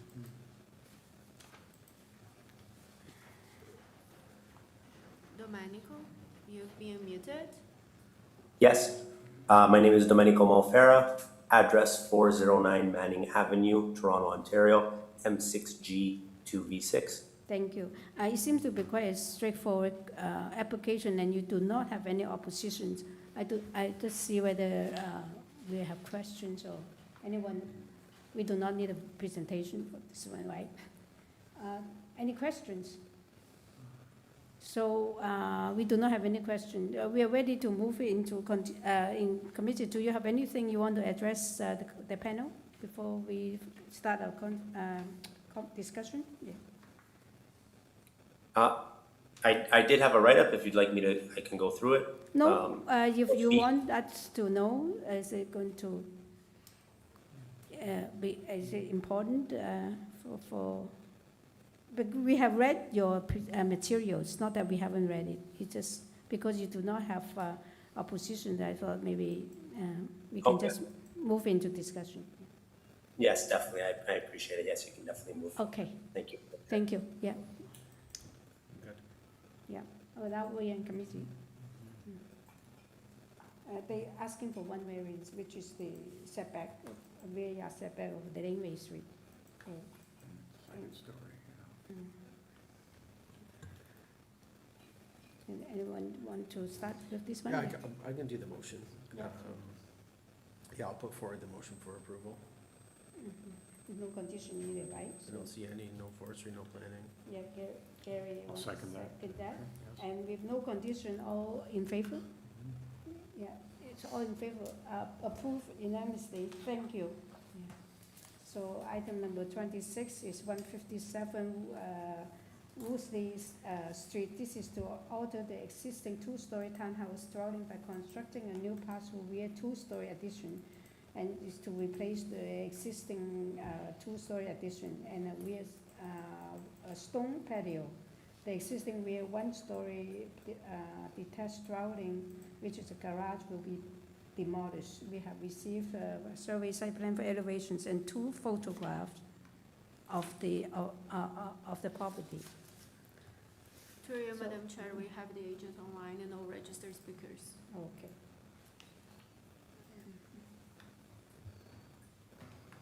Hello, Hi, yes. I am the agent representing the homeowner for 157 Wolseley. Yeah. My name is Kevin Williams. I represent KH Davis Engineering Consultants. Yeah. Well, what's your address then? The address of office, yeah. 1468 Danforth Avenue. Okay, thank you. You do not have any opposition. We do, do we require presentation, or do we, we will move to questions if we have some questions for you? No, we don't have questions either. It seems to be quite a straightforward application. Do you want to address the panel on any issues? No, I don't think it's necessary. I think it's pretty Yeah. straightforward, like you said. Okay, so now we are in committee. Yeah.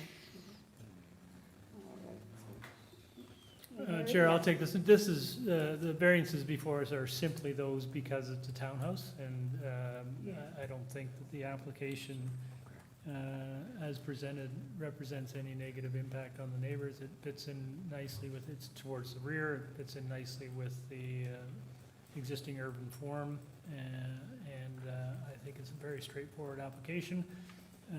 I'll move approval with no conditions. Yeah, okay, okay. Dylan, you I'll second? second. You second, okay. We have a second to the motion, all in favor? Yeah, it's approved unanimously, thank you, yeah. And item 27 is 250 Gamble Avenue. This is to construct a new one-story detached dwelling. It's a prefab storage shed in the rear yard of the existing two-story detached dwelling. The existing rear one-story detached auxiliary building, which is a one-car garage, will be maintained and unaltered. The existing rear one-story detached auxiliary building, which is a workshop, will be demolished, and there will be 2 residential dwelling units on this lot. We have received survey, site plan, floor plan elevations, and 11 photographs and an arborist report from the agent. We also have a presentation material from the agent. We have a staff report from Urban Forestry, and that's all we have. Through you, Madam Chair, we have the agent online and all registered speakers. Okay.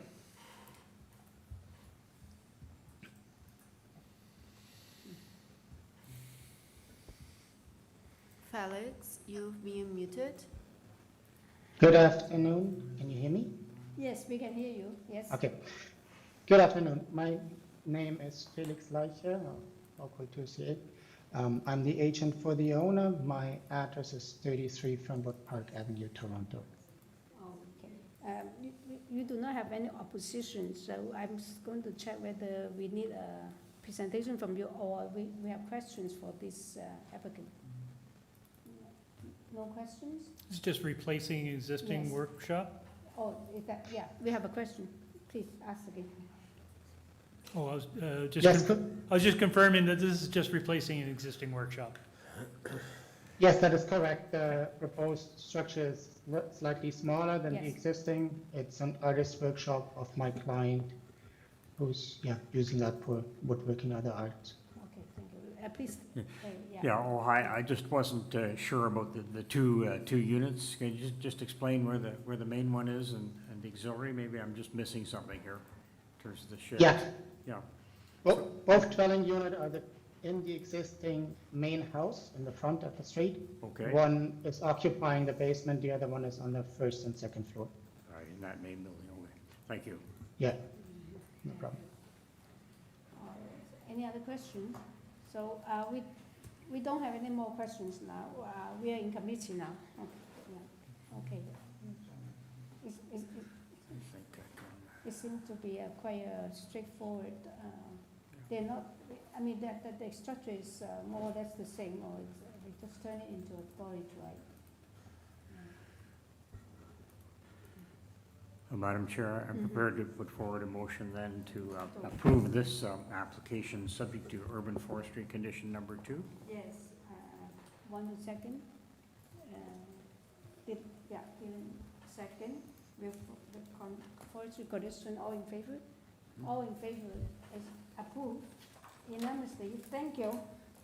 And item number 28 is 65 WESTHOLME Avenue. This is to permit the rear first story addition and a new porch, new front porch roof, and that was constructed beyond the limits of the authorized building permit.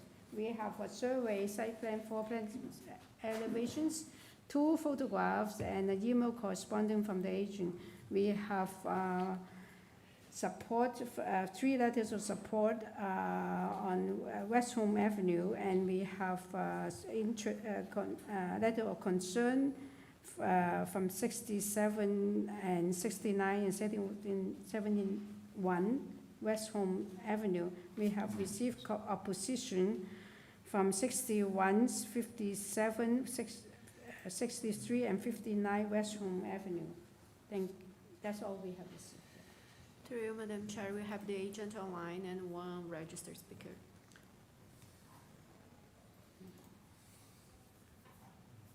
Hello, good afternoon. Can you hear me? Yes, we can hear you. Yes. Very well. Madam Chair, good afternoon, and members of the committee. My name is Rocco Schifano. I am the applicant and the agent for this application.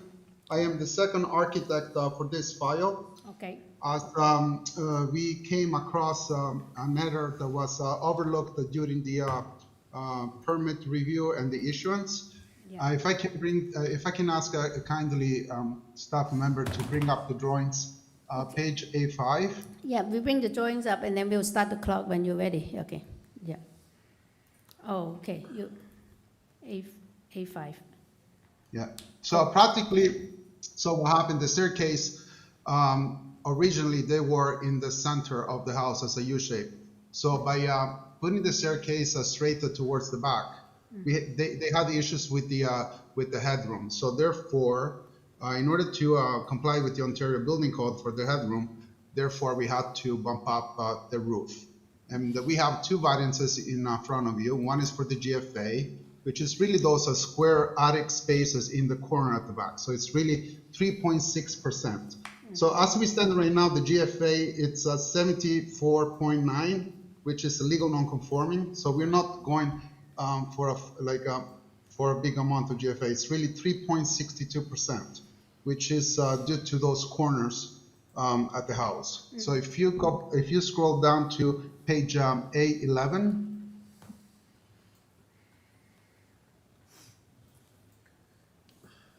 there you go. So the dotted line was the original roof. So because of the headroom and the structural, therefore this is designed really according to site conditions. And then if you go down to, I think the last page, A12, thank you. On the right hand side, the existing loft plan, as you can see, it's an existing 3rd floor, and because of the staircase, they were relocated.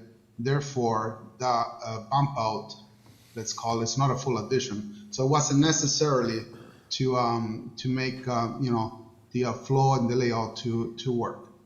Now, as you can see in the pictures that I have submitted in the supported document, I think it's the first one, number 68, it's a full 3rd floor with a flat roof with the same height. I think it's page number 5. No, I think it was the other file. There are 2 supporting documents. I believe so, yeah. Number 5, page 5. Yes. So that is right in the front of our property in a subject. As you can see, this is a full 3rd floor with the full height, with the flat roof. So we're not changing the front. The front stays as is. I believe it's in line with the neighborhood, and I believe it meets a 4 test. I have visited the neighbors. I have asked if they had any concerns. I have explained the situation, and I have a 3 letter of supports. As per number 67, I think they were aware of the addition, as they gave authorization from my client's trades to go over their roof to actually put up the siding. I believe everybody was pretty much on board with it. But anyway, so this is the end of my presentation, and I'm open for any questions. Do you want to ask your question now or later, after we have one speaker? Yeah, let's listen. Yeah, let's hear the opposition. We'll get back to you. Thank you.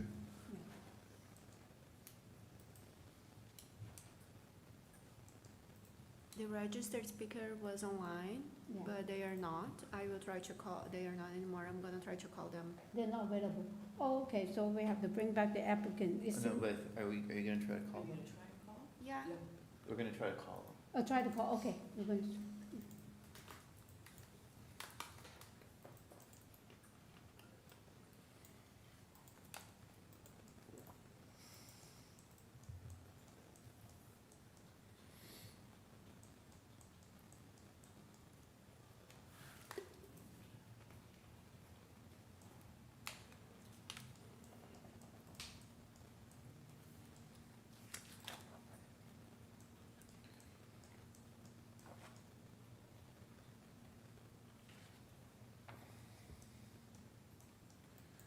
Record your message. When you have finished recording.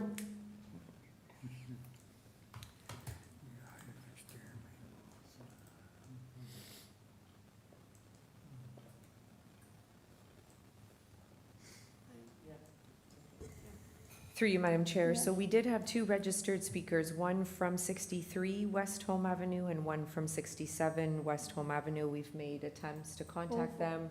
We've not been able to contact them, so we'll hear back from the applicant. Okay, yes, let's have the applicant back. Yeah. Yes. Yes, it's assumed that we have tried to contact them, and then we failed, so. I understand.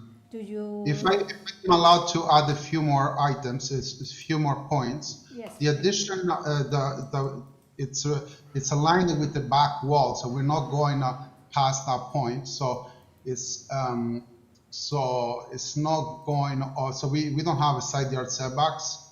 We don't have any other variances. So I think it's minor in nature, and we're following the same footprint. So we're not going over the rear 2-story. As per number 65, which they have a massive extension at the back, which I believe it was done without the how you say it? The benefit of the building permit issuance. I have checked with the building department, even if it was done by past owners. I guess number 65 is really what projects a shade into number 65. And if you can see, there was one picture, let's see if I can bring it back. Was one picture that the shade of the concern of number 65 would still protrude even if we will comply with the 8.5 meters. Those are my two other points. So we're not going past the rear main wall. So there is no building length or building depth variances. So we are in compliance. So it's really the overall height because of the staircase headroom again. And the GFA is really triggered by the those dead space attic, let's call it, from the corners. Okay. Thank you. Thank you. So you may have touched on this already, but one of the main themes of those who've written in opposition was about, you know, the work being done inappropriately without the appropriate permit. And most have reflected on that being fundamentally unfair. I want to just give you an opportunity to share your perspective again on why that was done. I mean, you're a professional firm, you got contractors. How did this get done without the appropriate approvals? Of course. So most likely what happened, as I said, I am the second architect brought on this project, and I do construction as well and project management. So it comes in time where during construction, you have to make a call during the construction according to site condition and consult with the building inspector. So we don't have an order to comply. I believe that the inspector was talking to the trades and it's really hard to get the trades back. It's really hard once you have scaffolding or whatever you have and the rain, you don't want to have damages for rain coming through. I believe they had some sort of agreement to put in an application and go in for commit of adjustment, and they have stopped and ceased all construction. So that's why we're back here to get the approval in order for them to proceed to go forward. So just to clarify, as construction was going on, a decision was made to change the original design, and that's what created some of these things? No. So there is no change of the original design. Okay. The first submission of the application, even the building code examiner, during the plans examinations, they missed the headroom. So as you saw the drawings on A12, the staircase were in the middle of the house, and with the application, with the current building permit application for the building, for the construction, the staircase were relocated to go straight towards the back. Okay. So what happened is that they missed the actual headroom from the last step to the underside of the roof. So it wouldn't work. So that was wrong. They should have caught this from the beginning, from the first application, and flagged that with the zoning examiner, and then they would trigger the two minor variances at that point, and the application of the community of adjustment should have gone at that time and not today. So what we're doing, we're stitching the two applications in order for them to go forward with the construction and pass the framing. So they have to call back for the framing inspection. So the inspector's got to go back. Hopefully with your approval today, things will go forward. And again, I apologize for any discrepancy or any inconvenience for the committee. But we're here to rectify the matter and to go forward with the construction. Oh, so you do have a building permit, but you're building beyond that permit. You make some adjustment, so you have. We have a revision. We have a revision of the active building permit 26-102-554. So we have a current building permit. It's an active building permit. So as you know, during construction, things may changes. People make changes. I have another client that they want to have a third floor addition of the second room, active building permit. They got to go for a commit of adjustment. Unfortunately, every house is situated on the property and the vicinity to property lines and may trigger variances during construction. Okay, thank you. Yeah. You're welcome. Yeah. Okay. So, Dylan, they have a permit. They make revision, so they have to apply for the revision, the adjustment. I guess so. Yeah, and it triggers which we have. Variance. Yeah. Okay. All right. Any other questions? Yeah. No. Do we have other speakers? Okay. We cannot contact them. Right. All right. So now we don't have any more questions. Now we are in committee. Thank you. Yeah. So.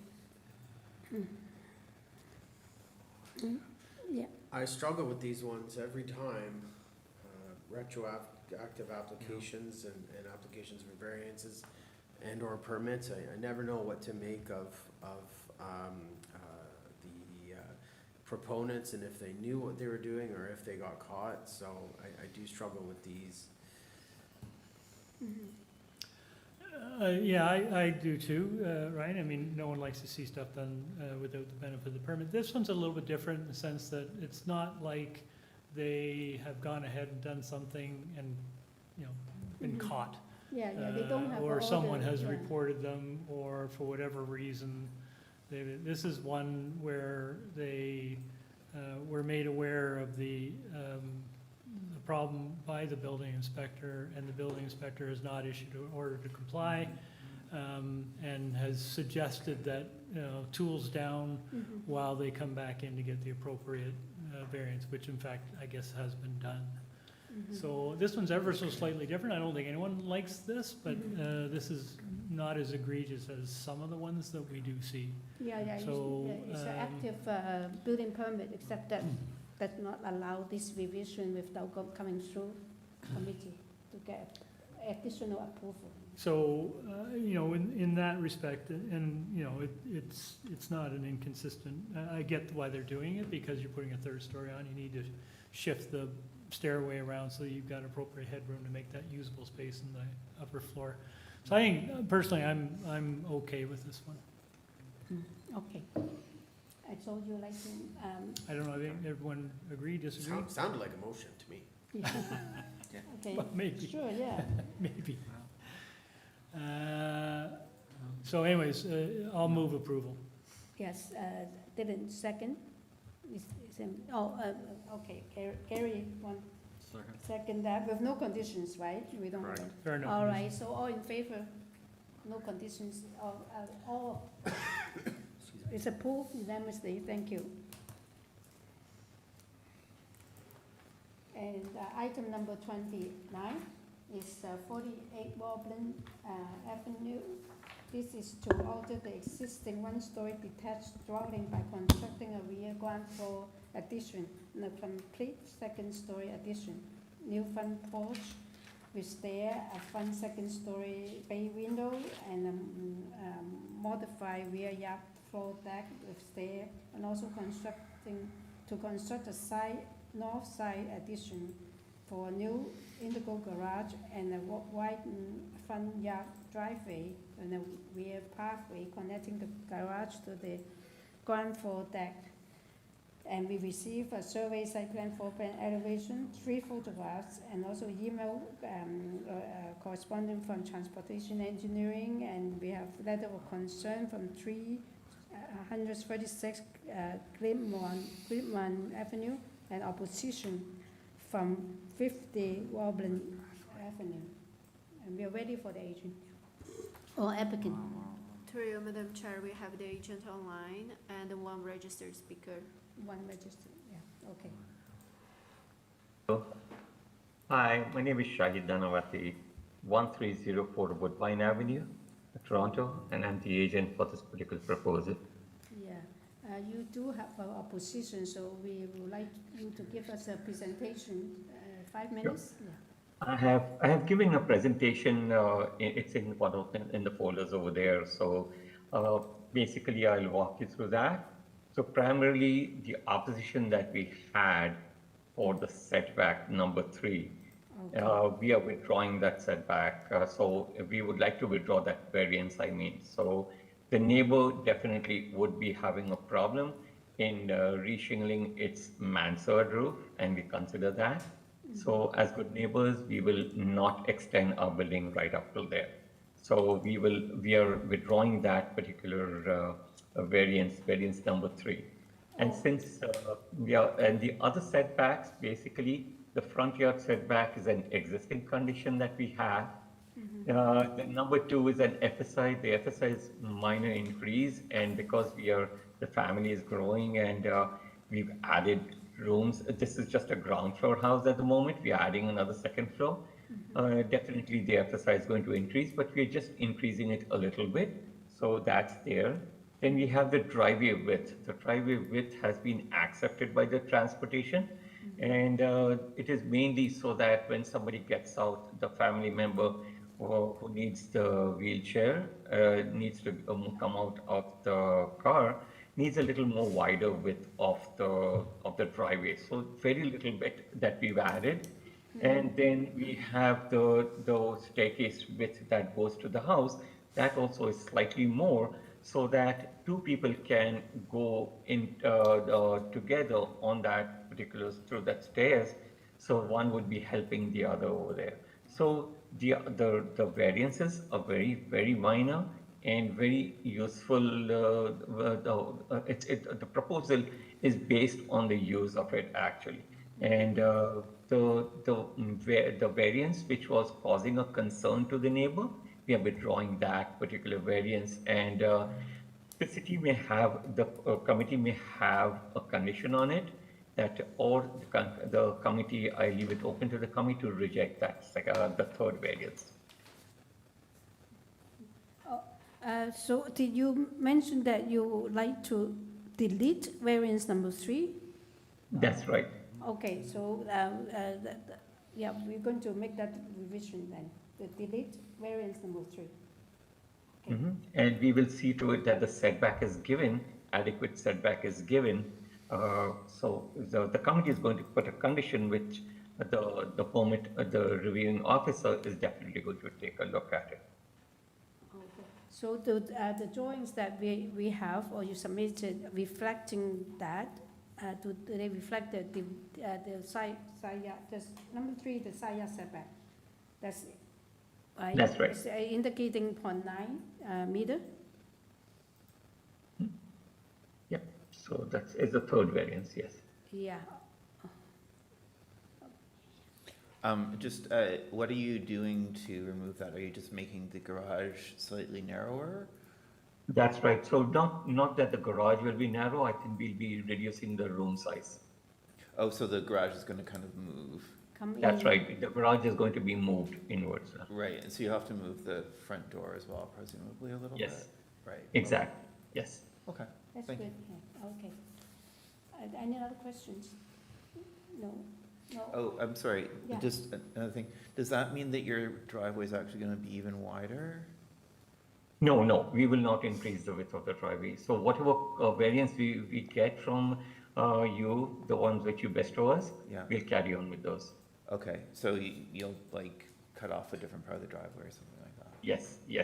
Okay, thank you. So- I just wanted to make sure that everything was, Yeah, worst case scenario, we'll give a green strip over there if required. yeah, okay, thank you. Thank you. We do have another speaker, right?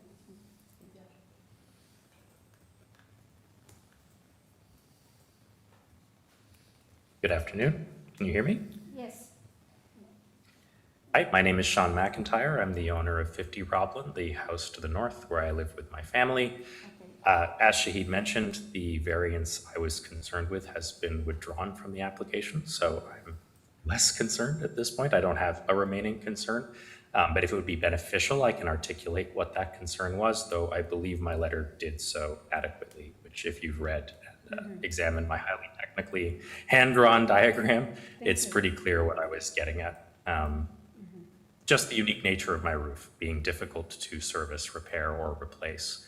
Because it is shingled on the side, my concern was that the distance at the second floor was significantly less than the distance portrayed at the ground level. That's good. So now he's pulled it back, so he will have more room there now. Yeah. Yes, I have no remaining concern. Thank you. Yes. Thank you. All right. Any question to this speaker? No. Okay. Now we bring back the applicant. We don't really need to hear Yeah, I from don't think he addressed it already. So, but he's still. Yeah. Thank you, Mr. McIntyre, the owners are very caring, and definitely this was an issue, so we had to take care of it. It's good that you resolved the issue there. Thank you. So we don't we don't have any more questions for you. So we are in committee right now. Yeah. Okay. Thank you. Yeah, my only concern was that side yard setback, and that's been resolved. I really think that's a great gesture by the applicant to have resolved that. I think otherwise this is a perfectly reasonable application, definitely improving the property, creating more space without really significant impacts. So I would move to I move to approve the variances as revised, so, Revised, yeah. with variance 3 removed. Okay, 1 second. Yes, Yeah, like that. Second, then amended agenda, all in favor? Approve, unanimously, thank you.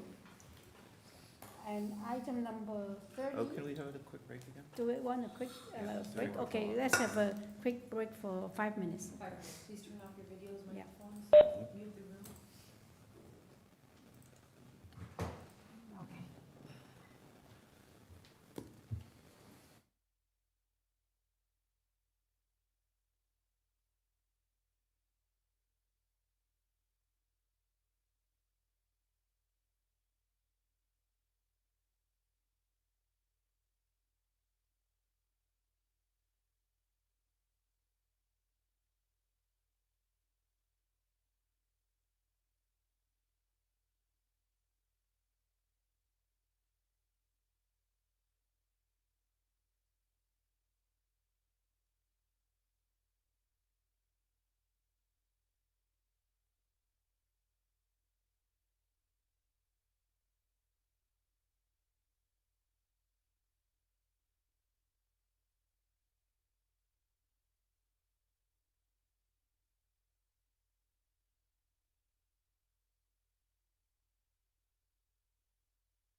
three-story addition and a rear third-story addition with rear deck and a rear ground floor deck. And we have a survey, site plan, floor plan, elevations, 3 photographs of the property, and also a letter in support from 13 Simpson Avenue.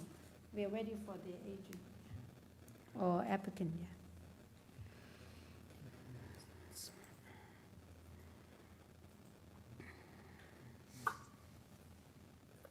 Good afternoon. Hi. Hi, this is Lynn Houston. I'm at 49 Oakcrest Avenue and the agent for the homeowners for this application. Yeah, it seems you do not have any opposition. And sorry, did you give us your address, your own? Yes, 49 Oakcrest. Okay, thank you. And I do not think we need a presentation from you. Do we have questions for her? Yeah. Okay, it seems to be a very straightforward application, and we do not even have questions for you. So we are ready to discuss this. Do you want to address the panel on any specific issues? Yeah.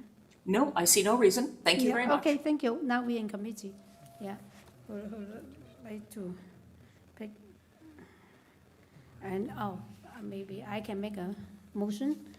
It seems to be a very straightforward application, and the variances seem to be, I consider them minor, and I do not see that they would create any kind of negative impact. So there's no other conditions. I'd like to move approval with no conditions. You second? Ryan second? Okay, all in favor with no conditions? It's approved. Thank you. It's approved unanimously. Yeah.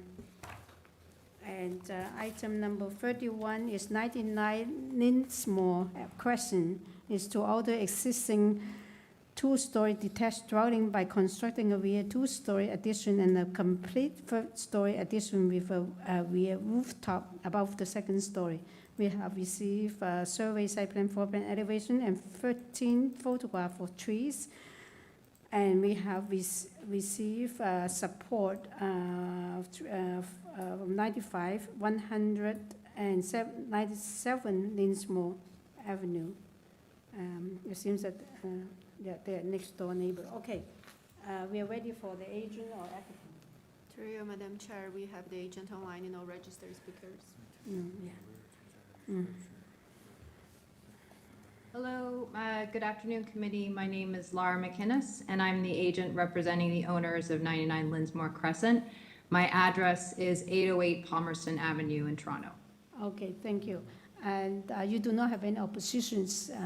We do not need a presentation, right? So we do have questions for you. Please go ahead. Yeah. Yeah, just a quick question. Given that you have a third floor rear balcony, would you be okay if we have a privacy screen condition for the north and south sides of that? Yes, to make the sides of that roof deck higher for privacy? Yeah. Yes, I think that would be fine. Okay, thank you. So is it which side or all sides for yeah, it'd be the north and south side. No, and north and south, right? Yeah. Okay, yeah, north and south. Okay, privacy screen. Any other question, please? Okay. Oh, no more questions. Now we're in committee. It seems to be questions. Yeah, please, Dylan. Yeah. Yeah, I'm happy to move a motion to approve these variances. The proposed changes are really modest. It's simply an extension of what's already there. Yeah, I don't think it has any negative impact, but I do think privacy screens would be useful, so I'd provide a condition that there be privacy screens on the north and south side of the third floor rear balcony. Yes, it's north and south edges and 1.5. Yes, please, yeah. You second? Yeah, okay, there is second. I thought, yeah, all right. So all in favor of the conditions? Approved unanimously. Thank you. And item number 32 is 29 Bridgeview Road. This is to alter the existing two-story detached dwelling by constructing a canopy over the existing front porch. And a north side second floor addition over the existing ground floor integral garage. and the rear additions at the ground floor and second floor. Also to construct the rear ground floor deck with stairs. We received copy survey, site plan, floor plan, elevations, cover letter, and arborist report from the agent. We have also received comments from the urban forestry, and that's all the material we received, and no opposition in opposition. Through you, Madam Chair, we have the agent online and all registered speakers. Yeah, and they asking for one variance. Good afternoon, Madam Chair and fellow committee members. My name is Maya Marchese. I'm the agent for 29 Bridgeview Road, representing the owners of the property. Can you tell us your address too? Yeah. 87 Skyway Avenue in Toronto. Okay, thank you. Yeah, it seems to be very straightforward application. You're only asking for one variance, so I do not think we need a presentation from. Do you have questions for her? No. No, we don't have any questions either. So we have studied all the material you submitted, so we are ready to discuss this. Do you want to address the panel on any issues you have? Yeah. Through you, Madam Chair, there's no issues on my end. I think it's straightforward. We can, you can go into committee. Okay, thank you. Yes, so there, yes. Yeah, I agree with the agent. It is very straightforward. It's just FSI. It's just building an addition above the existing garage. No impact on the neighbors. These are, again, a neighborhood characterized by large homes, large lots. I think the existing structure can quite capably handle the addition. I'll move approval, no conditions. Okay, okay, right. Ryan, second. All in favor? Is approved unanimously with no condition? Yes. Thank you. And item number 33 is 276 South Kingsway. This is to alter existing two-story detached dwelling by constructing a two-story addition along the north side and and west rear wall. And the rear ground floor deck with stairs and basement walkout. Also to permit an undersized parking space. We have survey, site plan, floor plan, elevations, email corresponding from community adjustment, and email arborist report, and also comparative renderings of existing and proposed builds and TRCA permit number permit, and we receive email corresponding from transportation and the staff report from urban forestry. We received 3 letters of support, 274, 275, and 279 South Kingsway. Seems that those are 2 neighboring property. Okay. Through you, Madam Chair, we have the agent online and all registered speakers. Good afternoon, Madam Chair, committee members. Thank you so much for being here for such a long day. I'm Gabriel Guiducci. I'm the agent and designer for the renovation addition project at 276 South Kingsway. My address is 269 St. John's Road in Toronto, Ontario. Okay, thank you. You do not have any opposition, so see whether they want a presentation. No. Do you have questions for this applicant?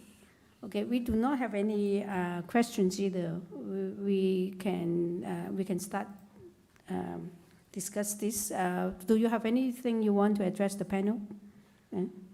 I just want to mention, like, we've been very, very proactive about this project, given, the nature of the site being on TRCA. We've gone through preliminary approvals. We've gone through the full process of getting a final permit. We have no conditions from forestry or ravine. We have received no conditions from transportation, given, our proposed, call them parking new location, mostly a size variance on the width of it. It is pretty typical for these type of lands where access to rear yard are very, very limited by, existing width of driveways. These property in particular, the garage was removed due to just a lack of structure. Okay. So ultimately, clients have decided to move ahead with a two-story addition. We're hoping to, well, we're planning to just go back, and then we've agreed to, extend and maximize, the value of this land and go sideway as well. Maintains a parking for the property, and I believe it's a fairly straightforward application. Unless committee has any concerns, I'd be more than happy to answer any questions. Okay, thank you. More details. Yeah, so, let me see whether we have questions. No? Okay, we do not have any questions. Now we are in committee. Thank you. Okay. So, it seems that they have the support from both sides of the property, and I think please, Harry. All right, transportation didn't have any difficulty with the parking space, which is variance number 4. Good to hear they've got a TRCA permit to go. So I'm prepared to recommend approval of this application, and there are no conditions. Okay, yes, please. I'll second. I'm always in favor of small parking spots because it encourages smaller cars, so. Okay, so, all right, so all in favor with no conditions, approved unanimously, thank you. So, item 34 is 963 Dufferin Street. This is to construct a new one-story detached auxiliary building, which got 2-car garage and 2 undersized parking space with a storage workshop space. And the existing rear one-story detached auxiliary building is a 1-car garage will be demolished. We have a survey site plan, floor plan elevations, 2 photographs of trees, and also a staff report from transportation and corresponding in concern from 965 Dufferin Street. That's all we have. Through you, Madam Chair, we have the agent online and no registered speakers.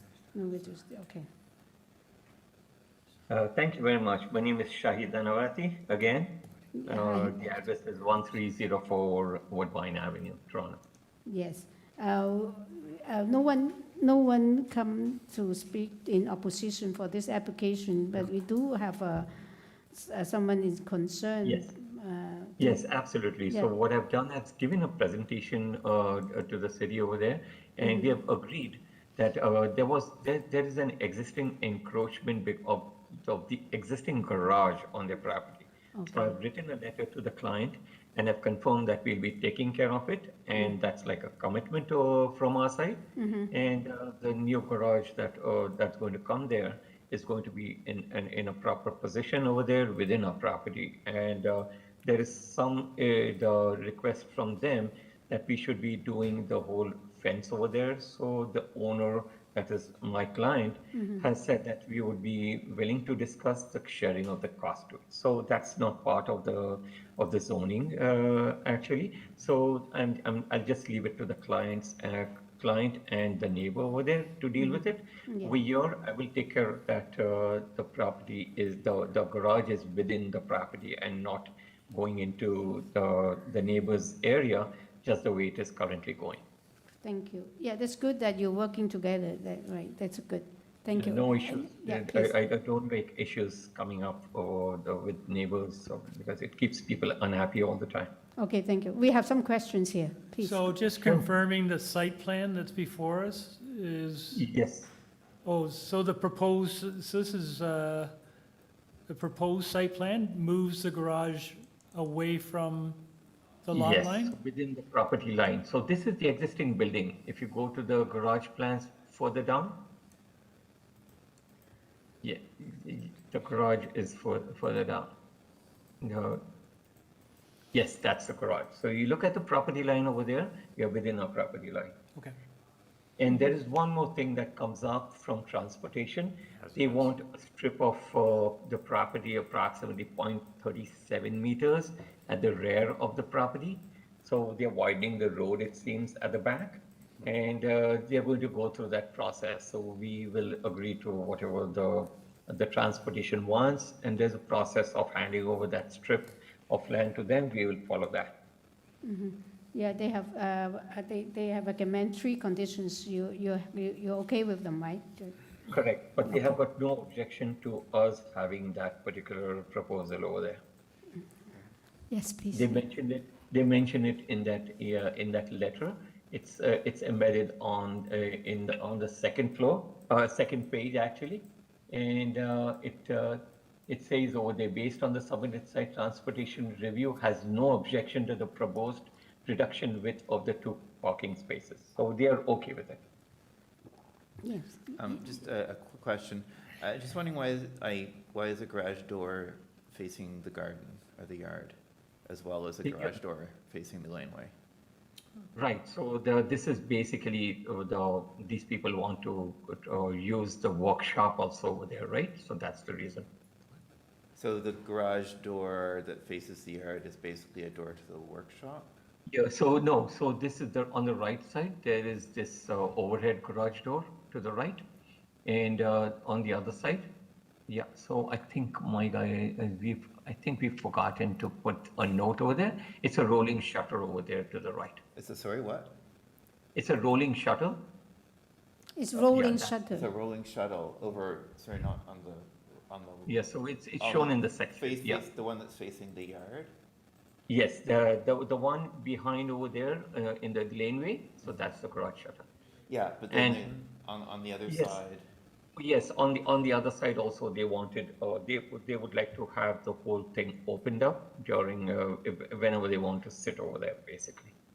Whenever they want to sit over there, you said? Yeah, so they would like the clients have told us to have the garage shutter on both the ends, so that even from the garden side or from the back or from the rear of the property, they would like to see the whole garage from there. I see. Okay. Yeah. Thank you. It's just a bit unusual. I want to understand. I know it is. I know. But yeah, it's okay. If they want it, there's nothing that could stop them. I'm going to assume they're not going to be driving their car. Yeah, open concept. It's open concept. Okay. Yeah. All right. So, any other questions? No. No more questions. Okay, we do not have any more questions now. We are in committee. Okay. Yes, please, Dylan. Yeah, I'm happy to take this on. Again, happy to support undersized parking, encouraging smaller cars. Otherwise, this seems to actually fix some issues. It's totally normal to have a garage that extends basically from one edge of the property line to the other. There's other examples on the street. So I don't see that's a problem. I don't see a problem with having a bit of extra space at the workshop either. It's a very large lot. It's not at all, having any significant impact on the rear yard and soft landscaping. So I think the impacts are low. I think it's an improvement on the current situation. So I'm happy to move approval of the variances with the transportation conditions. Conditions, yeah. Okay, Gary, second. Yeah. Okay, with the transportation condition, all in favor? All in favor is approved unanimously. Thank you. The last item for today is 23 Jersey Avenue. This is to alter the existing 2-story semi-detached dwelling by constructing a partial rear second-story addition and including an extension to the existing rear 1-story portion. We have received a survey, site plan, floor plan, elevations, 2 photographs of the property. We have received support from 25 Jersey Avenue. We are ready for the agent or applicant. Through you, Madam Chair, we have the agent online and no registered speakers. Yes, yeah. And they're asking only one variance. Yeah. Hello, hi, good afternoon, committee members. My name is Sahib Arnaout. I'm the agent for the clients, Peter and Caroline. My address is 283 Greenwood Avenue. Okay, thank you. It seems to be very, very straightforward, and you're asking only one variance. I do not believe we need a presentation. Do we have questions? Oh, I'd just like to make one comment. This is one of the cutest street in Toronto. Oh. Yeah, because I almost bought a house a long time ago on that.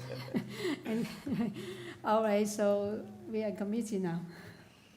Why don't you take this one? Okay, yeah, with the, with the law. I think so. Yeah, since I make a comment, and you're asking for one variance with the FSI, I do not believe this will impact the neighbor negatively, and there are no oppositions to speak to this application, so I would like to put a motion to approve with no conditions. Any, Dylan, second? All in favor with no conditions? Approve unanimously, thank you. Yeah. Yeah. All right, today's meeting adjourned 4:29. Thank you. Thank you, Brad. That's very efficient Yeah. for 35 items. Right? Yeah, the afternoon just kind of whizzed by, right? So. Yes. Yeah.